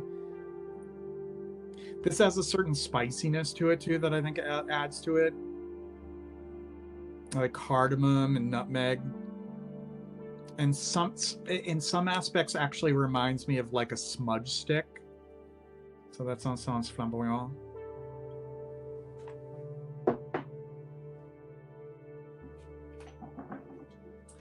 And that's Isabelle Doyen, but Isabelle Doyen also did this magnificent fragrance for Penhaligon's. It's been discontinued. This is a rosy, cedary incense, and it feels like this thin plume of beauty. And it is Elixir Eau de Toilette from Penhaligon's. Anybody familiar with this one?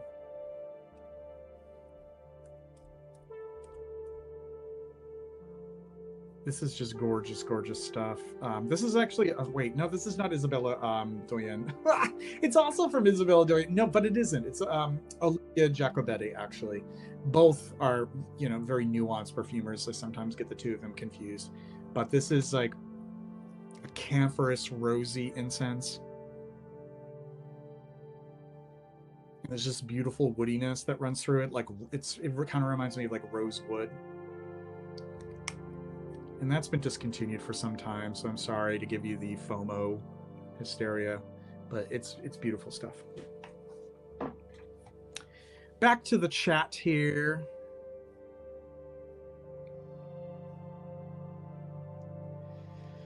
Eucharist is pretty nice. I would agree. We are sentient. Ooh, fancy crackle. Also need to get Laves at some point. We have to mention Dans le Bleu qui Pétit by Luten's as the best aquatic incense fragrances. A great honorable mention. I didn't pull it aside, but wow, what a great line that is. The newest one from last year too. Beautiful time forward fragrance. Out of left field, but Ralph Lauren Monogram has a real nice incense. Yeah. Unum has great stuff. Lav seems hot to me, like burning. Yeah, like a hot black smoke incense. Like you're in the incense as it is, as it's burning, like in the embers. Le Foie, yeah, another great one. Have you smelled Celadon from Early Modern? It's like incense and lettuce. Whoa, that's cool. Like the watery, crisp kind of quality of lettuce. That's kind of cool. I think of watercress as well for some reason because it has that pepperiness to it. Celadon. Actually, I'm on the hunt for Estee Lauder Celadon, the long discontinued release that was launched alongside White Linen and discontinued not long thereafter. But hey, you know, it's been long enough since that was discontinued that I think that it was, you know, totally free reign for somebody to name something else Celadon. Michi says, love both Ambre Satan and Dans le Bleu, que petit. Regis says, in study number 23 newsletter by Miller et Betreau, do you get a lot of cinnamon? A bit. I mean, I just feel like I get a little bit more of like cool spices, but there's some cinnamon. There's like a cinnamon quality to it. Regis Moncton, if I want to smell like Nag Champa, what fragrance is best for that? Well, one fragrance that I find has like a lot of Nag Champa smell to it would actually be, interestingly enough, Musk by Molinard. It smells kind of like Nag Champa and a Papanax with grape liquimade, and it smells glorious. So Musk from Molinard. Purple Mantra from Room 1015. Is that one, Danny, that also has the Nag Champa accord? Eau de Californie by Celine smells of Palo Santo. I haven't sampled anything from that Celine line yet. Hopefully, I don't know. Hopefully I can avoid it because I'm afraid I might like one of them and want a bottle. Regis Sacred Smoke by Darren Allen, literally Nag Champa. Duly noted. We have some more here. My one pick from L'Artisan Parfumier, and Timbuktu does get an honorable mention, but the one I chose is Passage d'un Fer. And this is sort of more in the line of a devotional, almost funereal sort of incense. Maybe it's more of an incense of mourning, maybe. It is ethereal in quality. I like wearing this in late winter, early spring. There is a lily accord, not lily of the valley, but more just sort of like scented Asiatic lily. And it's very cool. It's like, it almost smells like a dewy kind of incense, if that makes any sense. Cedary in the background, a bit ashy. Really just ethereal stuff. Passage d'enfer. And I always associate this with another beautiful, ethereal, mysterious smelling incense. And somebody mentioned it earlier. I'm actually going to discuss two from Rubisa Le Grand, but the one that I want to mention first is Relique d'Amour. And I have featured this in past videos as well. Relique d'Amour is transcendental. That's how I describe it. It smells almost like wet stone to me. Something about the green herbal notes with the incense, and then there's like elemi resin used in it as well. Kind of feels like very cold, wet stone, like the outside of like a stone structure, or may we suggest a stone church. And it's very solemn and poetic. It's quite beautiful. So that's Relique d'Amour. And then we have like the more warm qualities of Rêve d'Orsien, which is much more of like a resinous incense. So this has the resins like Peru balsam and myrrh. It has a lot of cinnamon in it. So it has those spices. It's sort of like if you were to take something like opium and really strip it down and make it more nuanced and crank up the resins like the benzoin and a Papanex. And then there's the elemi resin that I mentioned earlier too, that counterbalances.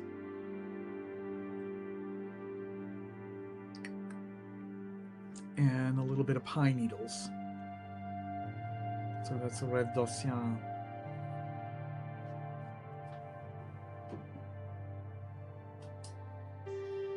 This is by far the best from Keiko Macheri.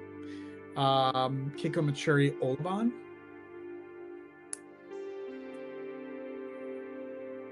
Now, not much is discussed of Keiko Macheri Olaban. I know Lacombe was the one that was like all the rage for a while, several years ago, for Keiko Macheri, and she's released like a billion different fragrances. It's kind of hard to keep track, and they're all of like varying levels of like quality and uniqueness. Some are just sort of like, they're fine, but this though, man.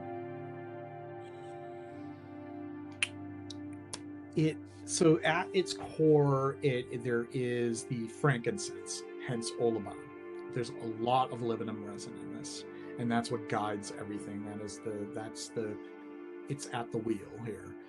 But it also has like this very thin petal-like rose, and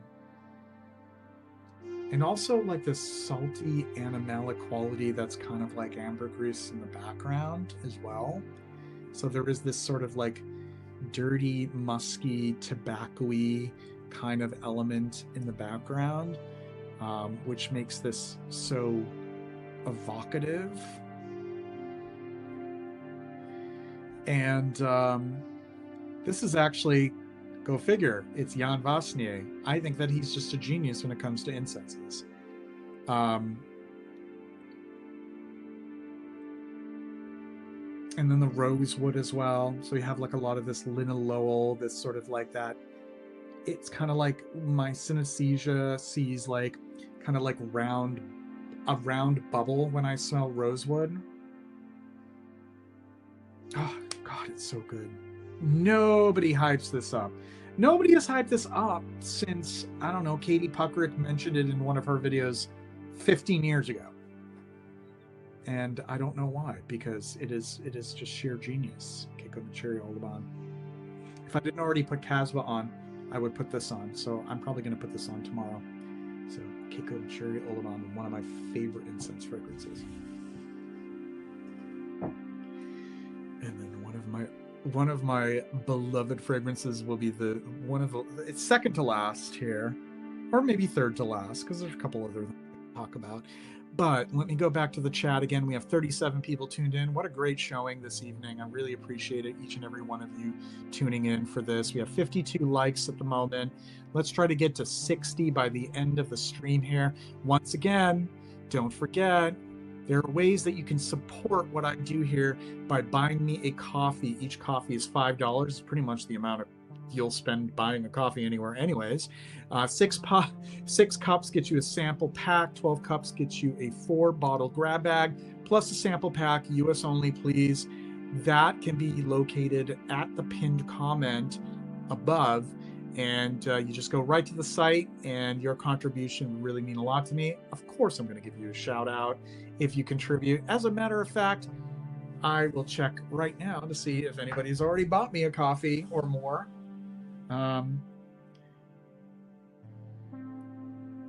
I'll check. I don't know. Let's see. Somebody bought. Ooh, let's give some shout outs. Hide that someone, there's no name, someone bought 12 coffees. And they say, I've always loved and looked for your reviews on Bass Notes and Fragrantica. Happy to have caught my first live. All the best. Well, whoever you are, that was very kind of you. Be sure to get in touch with me on the Buy Me a Coffee site. Let's chat. Let's get you a 4-bottle grab bag and a sample pack. Thank you very much. And then somebody who isn't anonymous, Matt bought 12 coffees. And he says, happy to support great content.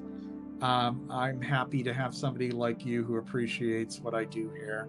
It means a great deal to me. I wish that I could share more with you more often.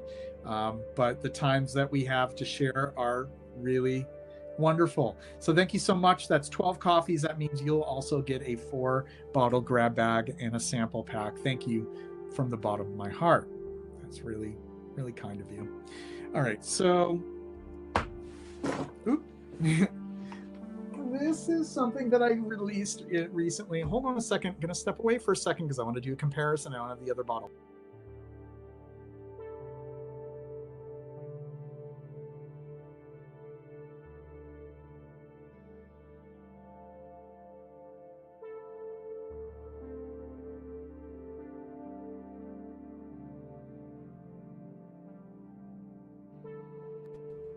All right, I'm back. So the next one is from Etro, Mass de Minuit, which means midnight mass. I'm so tongue-tied this evening. Messe de Minuit. Eau de Cologne version. This is the original one from 1994. This is in this beautiful Paisley box. This is the original, the highly coveted original version that I was finally able to obtain from somebody quite kind in Canada. And here it is right here. I did a review of this on Monday. I shared it to my Instagram. And this is incense in an ancient space. And in my review, I mentioned the sediment of time. So the sediment of time meaning all of the past instances in which incense has been burned, all of the past instances when people have congregated and worshiped and expressed their devotion. The aging and the decay of those spaces that are just inevitable and natural, like the pews and all of the wood and the dust that settles.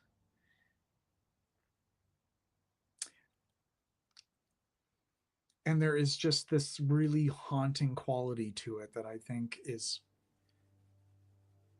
so startling for any kind of commercially released fragrance.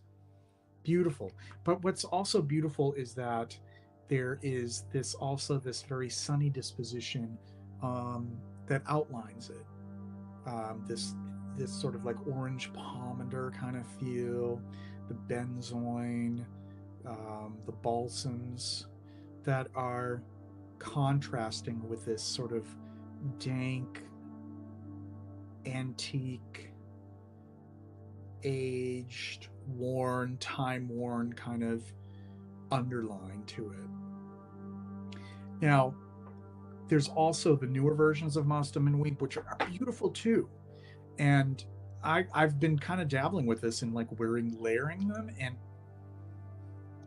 the newer Mas de Minuit isn't extremely different from the older version that everybody seeks out. It just that darker, danker, more cellar-like quality is toned down a great deal. It's still there, but it's way further in the back, but it's beautiful. So I wouldn't discourage anyone from even having this, because this is beautiful on its own. But there's something to be said about this as well. So don't feel like you absolutely must have this though, because I would say that this is like pretty much 85% the same. The 15% that here is quite striking, but this is still beautiful. I still have a fondness in my heart for the newer versions of Mas de Minuit.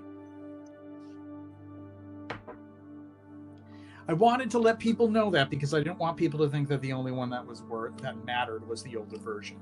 I just found a good deal on another bottle, and it's very cool stuff. Let's see. Oh, this is the new release. I want to talk more about it another time, but this is Sistis from Disol. 20 is this wait, so MMXVI, it would be 2016. So Disol 2016 Sistis, new release. Delphine Thierry composed this, and this is all about Sistis, which I was mentioning earlier in the stream. The Sistis essential oil and absolute from the leaves and the stems and the twigs of the Sistis ladaniferus plant that we also get labdanum resin from. Beautiful, beautiful stuff. I don't want to give away too much because I'm going to do an official review of this soon, but this is one of my top releases for 2024, Sistis from Disol. And lest we forget that there's something to be said about more artisanal perfumes. This is Heyoka Black Sacra, and this is just a much more straightforward sketch, or not a sketch, but like a solo note of a libidinum resin. Beautiful stuff. This was also something that Dana had recommended to me, and it really is just about showcasing a libidinum resin on its own with no whistles and bells, nothing added, nothing embellishing it. Beautiful. I purchased this on Etsy. I don't know if this is still being produced, but Heyoka Black Sacra. And one second. Oh, and then lastly, there's this brand called Kumba Made, Kuumba Made. frankincense resin. This is the fragrance oil. They sell this, or they at least used to sell this at a Whole Foods or natural stores. This is frankincense and myrrh, and it's just a great little roller ball. Just really nice stuff. Really aromatherapeutic, beautiful stuff. I just wanted to give a shout out to Kumba Made for their frankincense and myrrh. So that's the last one that I wanted to share. So, of course, those are not all of the fragrances that are in my collection that feature an incense note, but those are the ones that I wanted to share for the stream. I'm going to go back to the chat here and round things off.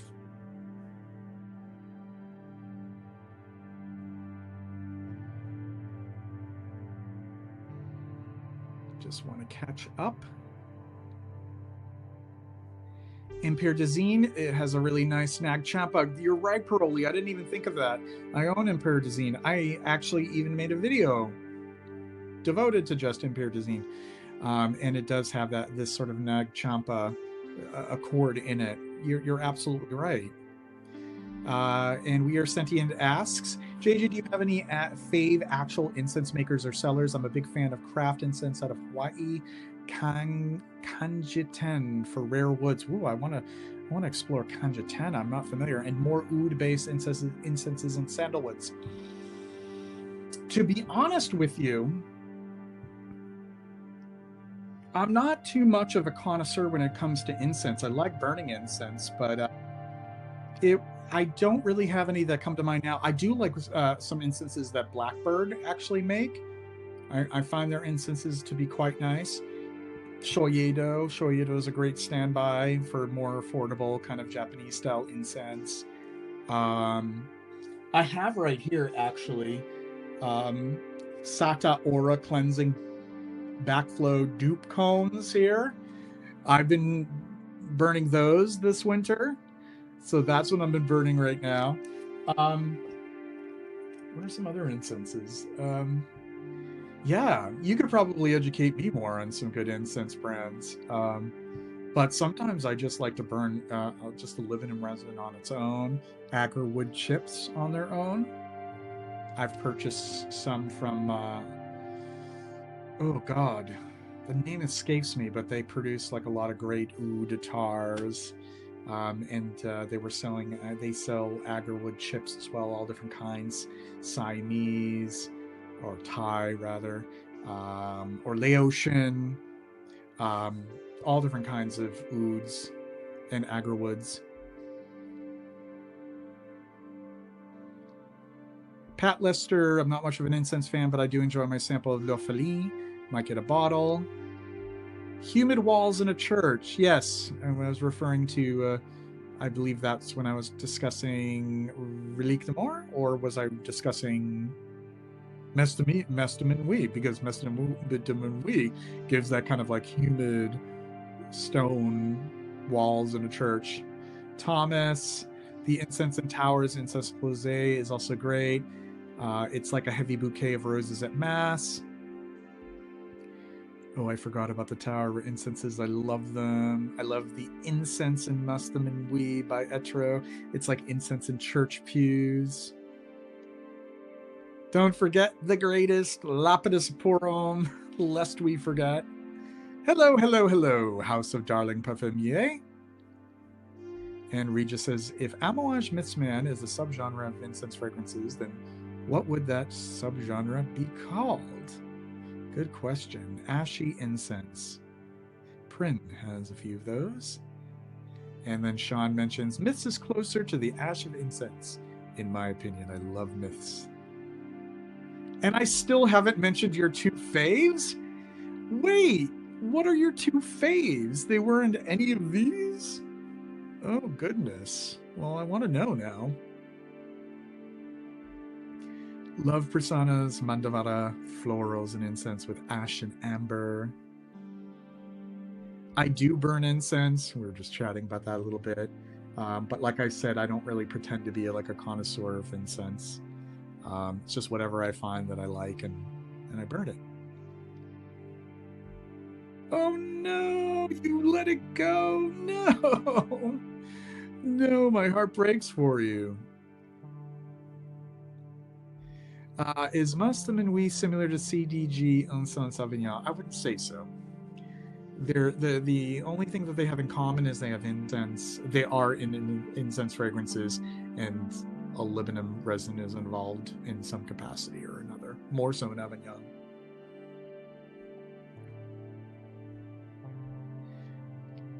Oh, the black sacra. Oh, that's cool.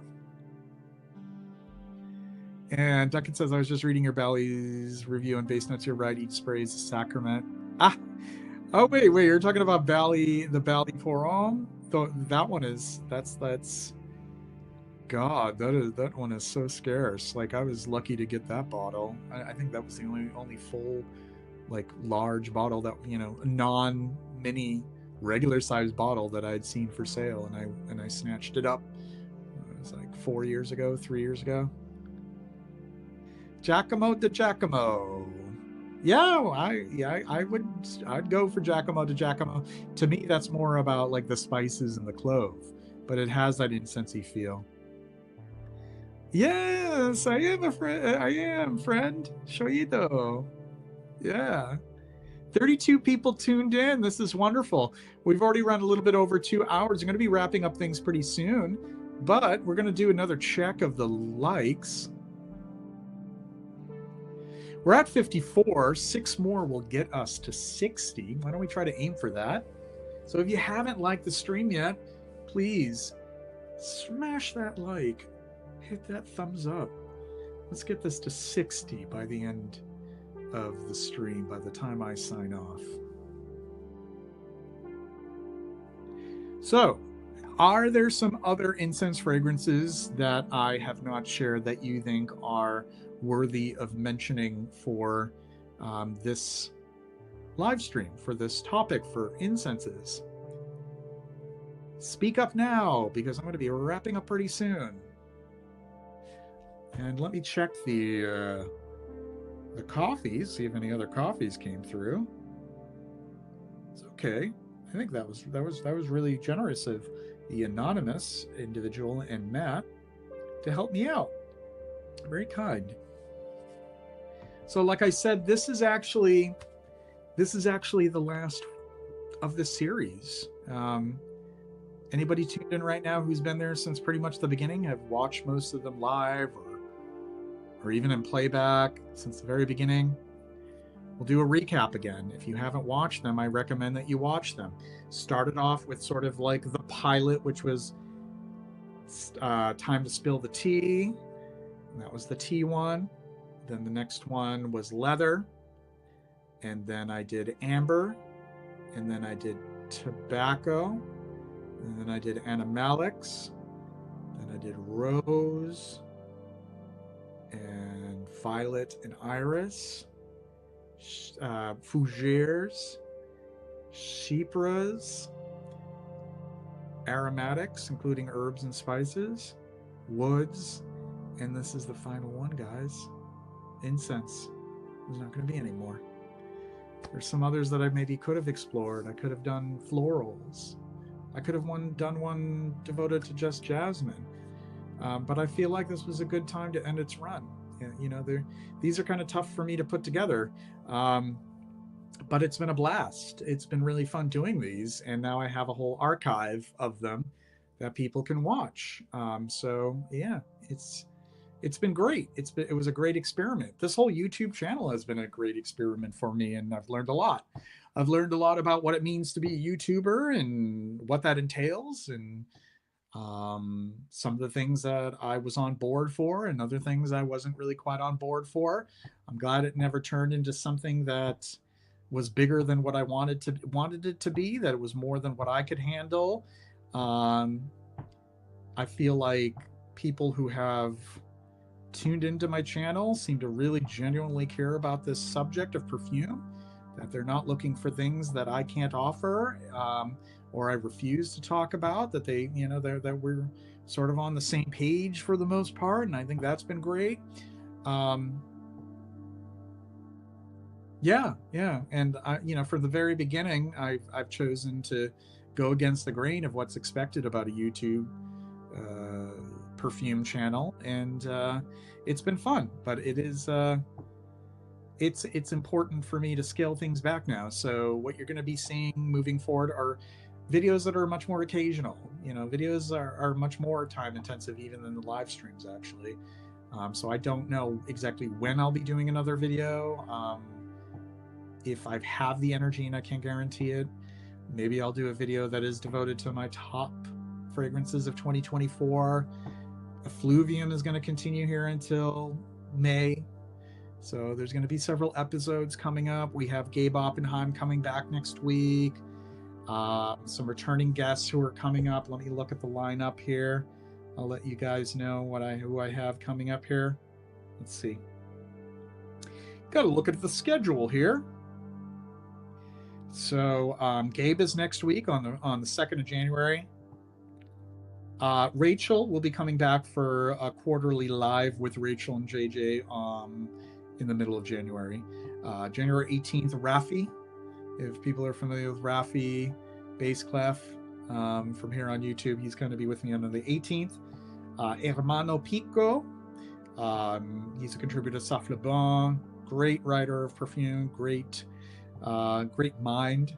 He's going to be joining me a couple weeks after that. Sebastian Furtado, who was a guest in the past, good friend of mine as well.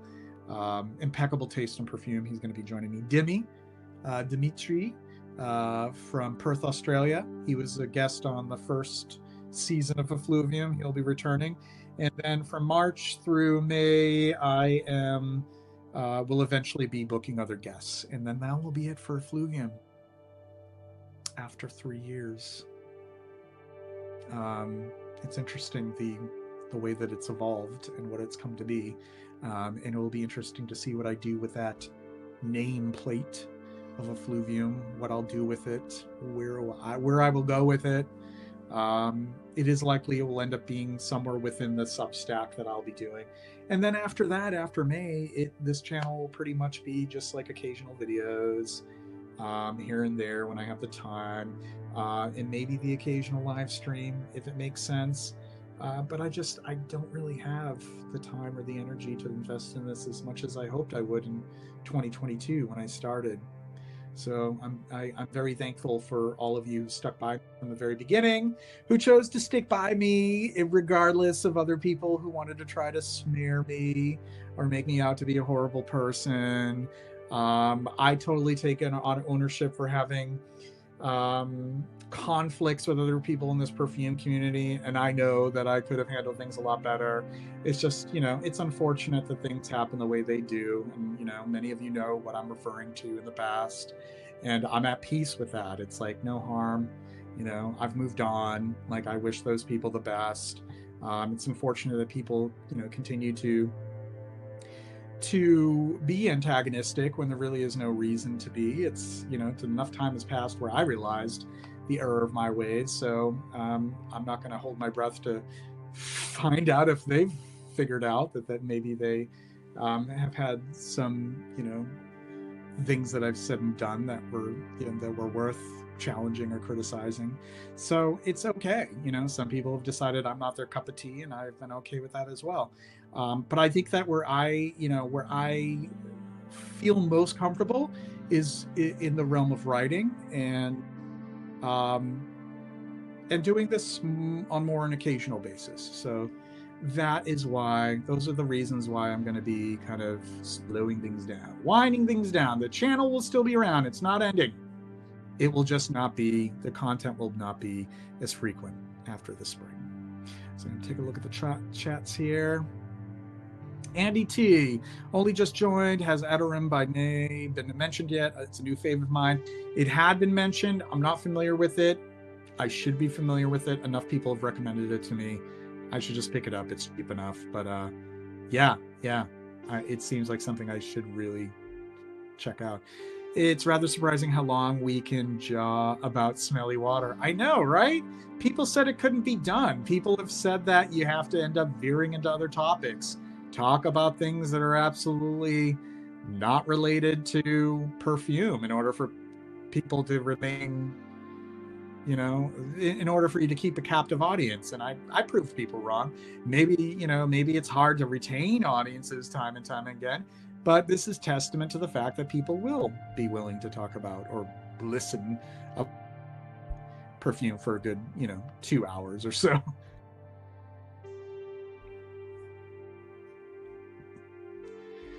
And thank you for being willing to listen and tune in. And remember, I'm educated by you guys. Like, I don't want to sit here like I'm like the expert and like I know everything about perfume. Like, come on, like there's still a lot of things that I don't know about, and I'm always willing to admit that. I think that it's important to know what you don't know, and to remind yourself that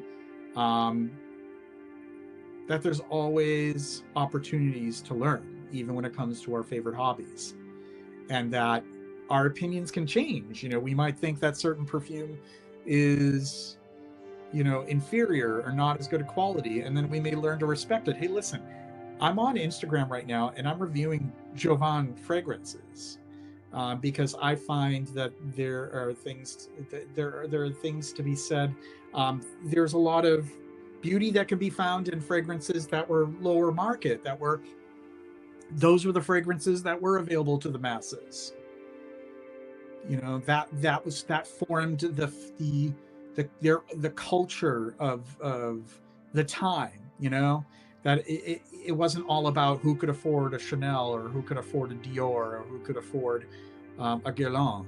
That a lot of people, what they were buying is something that was within their budget, and there is beauty and there is art and there is something marvelous about these fragrances that were more affordable and the budget end. Regis, JJ, what do you have planned for the future of your channel? I've already answered all of that. Hopefully that was a good enough answer. I think people that respect perfume and the person creating the content appreciating and accept what comes. Thank you.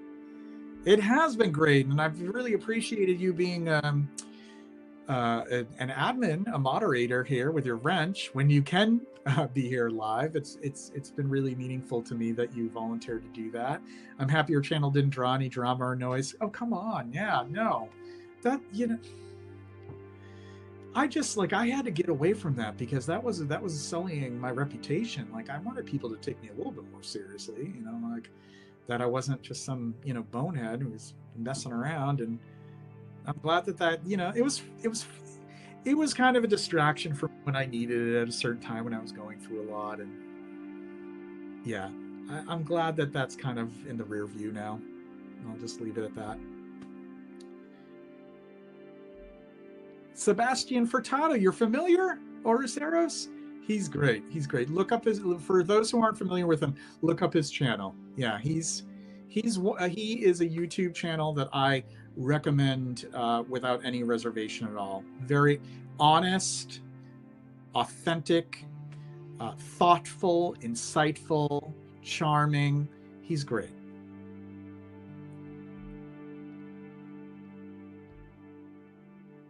Missed Arboretum 2. I have the first 2 releases plus Adorn. I'm going to these notes and accord streams. Pat. Oh, don't get me emotional. I know it's been a long run. It's been over a year.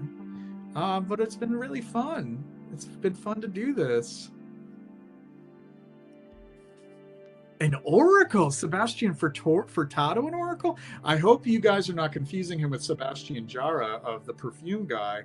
He's a whole other thing. This is another Sebastian that I think is really underrated. Sebastian Furtado, Furtado. His channel, I think it is just his name, Sebastian Furtado. Please check him out. We'll have a great live stream coming up with him. Justin C., I'm glad I caught these notes and accords live and extra cool. That is one of my faves. Incense. That's excellent. And Fernando Soto, I joined around 10 minutes. It's sad to know that your channel is going to slow down the pace, but I guess everything has a beginning and an end. Thank you for all the great content. Thank you. Yes, and remember, it's not really an end. It's just not going to be as frequent. The channel will still be around. I'll still be doing things every now and then. It's probably just going to be once or twice a month after the spring, but I'll be around. I'll pop up now. I'll hop in. What am I trying to say? I'll show up every now and then. It'll still keep going, just not at the pace that I had been doing. As you've noticed for people who followed me since 2022, I try to make it every week. And then I'm like, okay, I got to do every other week. And now it's like, it's tough for me to even do every other week. So we're going to really scale it back after May. Yes, no, I had done an Instagram live with Sebastian, and I actually was a guest on one of his videos some time ago, about 3 years ago. But no, he isn't going to be doing a fluvium. I mean, hey, maybe I'll ask him. I'm looking for more guests to round off the season, so I'll see what he thinks. Maybe he'd like to join. Oh, good, good. You know about Sebastian Furtado. He is a sweetie, very, very kind young man, and just such excellent taste. Jovan has a stunning frankincense and myrrh cologne from 74, probably my best ever blind buy, and a 15-pound eBay find. Guess what, Andy? If you go to my Instagram page, surprise, surprise, what a coincidence, I actually shared that on my Instagram today. And yeah, I shared that with a review. So check that out on my Instagram, JJ Colborn.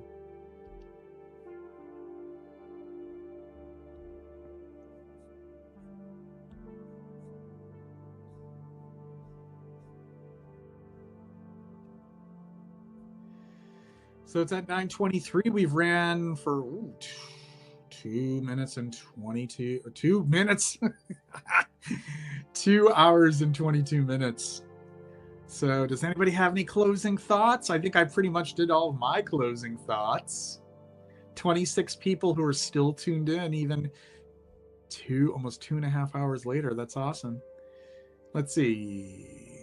56. We need 4 more likes. 4 more likes. Let's see if we can get 4 more likes. Who hasn't liked the stream yet? Let's try to get to the 60 by the end of this stream.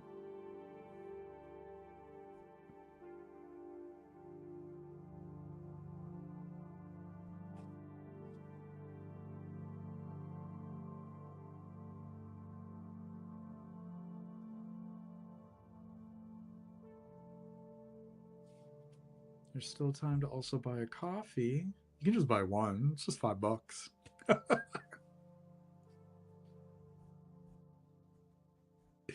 Catch My Whiff says, I've been very selective this year and with how much and what I'm buying. I think that's really wise. It is. And especially in this market now, which is so completely saturated that it's just vertiginous at this point. Like my head spins at all the different releases and people talking about new houses, new lines, new releases, and it's just I'm at the point where it's just like I don't really care, honestly, which kind of works out well since I'm going to be doing a lot less content. It's like I don't really want to keep my finger on the pulse of what's going on. It's just I'm good. I'm good. I just have enough. I have enough. It's been a breath of fresh air. Is there no more ingredients for you to cover in a live stream? Oh, there is more. I just don't have enough energy left. I got other things I need to work on. I just don't have the luxury of time or energy.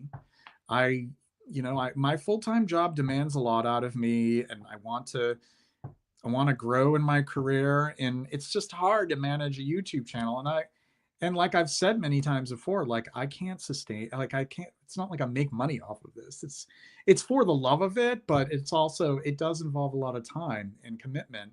And unfortunately, I just don't have that level of commitment to do um, the kind of content at the frequency that I've been doing it. So if I did, yeah, of course I could do more ingredients. I could do a whole live stream dedicated to A, B, or C. Like I said, I didn't do the only florals I did was rose, violet, and iris. I could have done a jasmine. I could have done like an assortment of florals that are in perfume. Could have done aquatics. I could have done. I'm trying to think of some others. Like there's a few things that I could have done, but you have to listen to your gut. You have to just go with your gut when you know that that's it. Fernando says, I guess I mean I'm going to miss all the frequent content, but I understand your reasons. Again, thank you, my friend. Fernando, you've been there since the very beginning. You've been one of the kindest gentlemen supporting me since the very beginning in 2022. I do see that a coffee just came through, so thank you for that as well, and for all of your support and encouragement. Side note, I learned new words from you. I have to look that one up. Vertiginous, it just means it's dizzying. It's a fun word. I love my I'm a wordsmith. I like the big words. I always have. It's got me in trouble sometimes, but it's fun. Yeah. Check it out. Check it out. Leave a comment. Leave a comment on the Joanne Frankincense and Myrrh. Fernando says, "Yes, unlike others, you do this more for the love of the art. Of course. Why would I do it for anything else? What are people doing it for other than that? Like, you really think about it, come on." All right, my friends. I think this is the end. I want to thank each and every one of you for being there and tuning into these Notes and Accords live streams. This is the final sign off. I will be back on January 2nd with Gabe Oppenheim for the next episode of Effluvium. I hope most of you can tune into that. One last check of the likes. 60. We made it to 60. And time for me to sign off. Until next time, everyone. Peace be with you.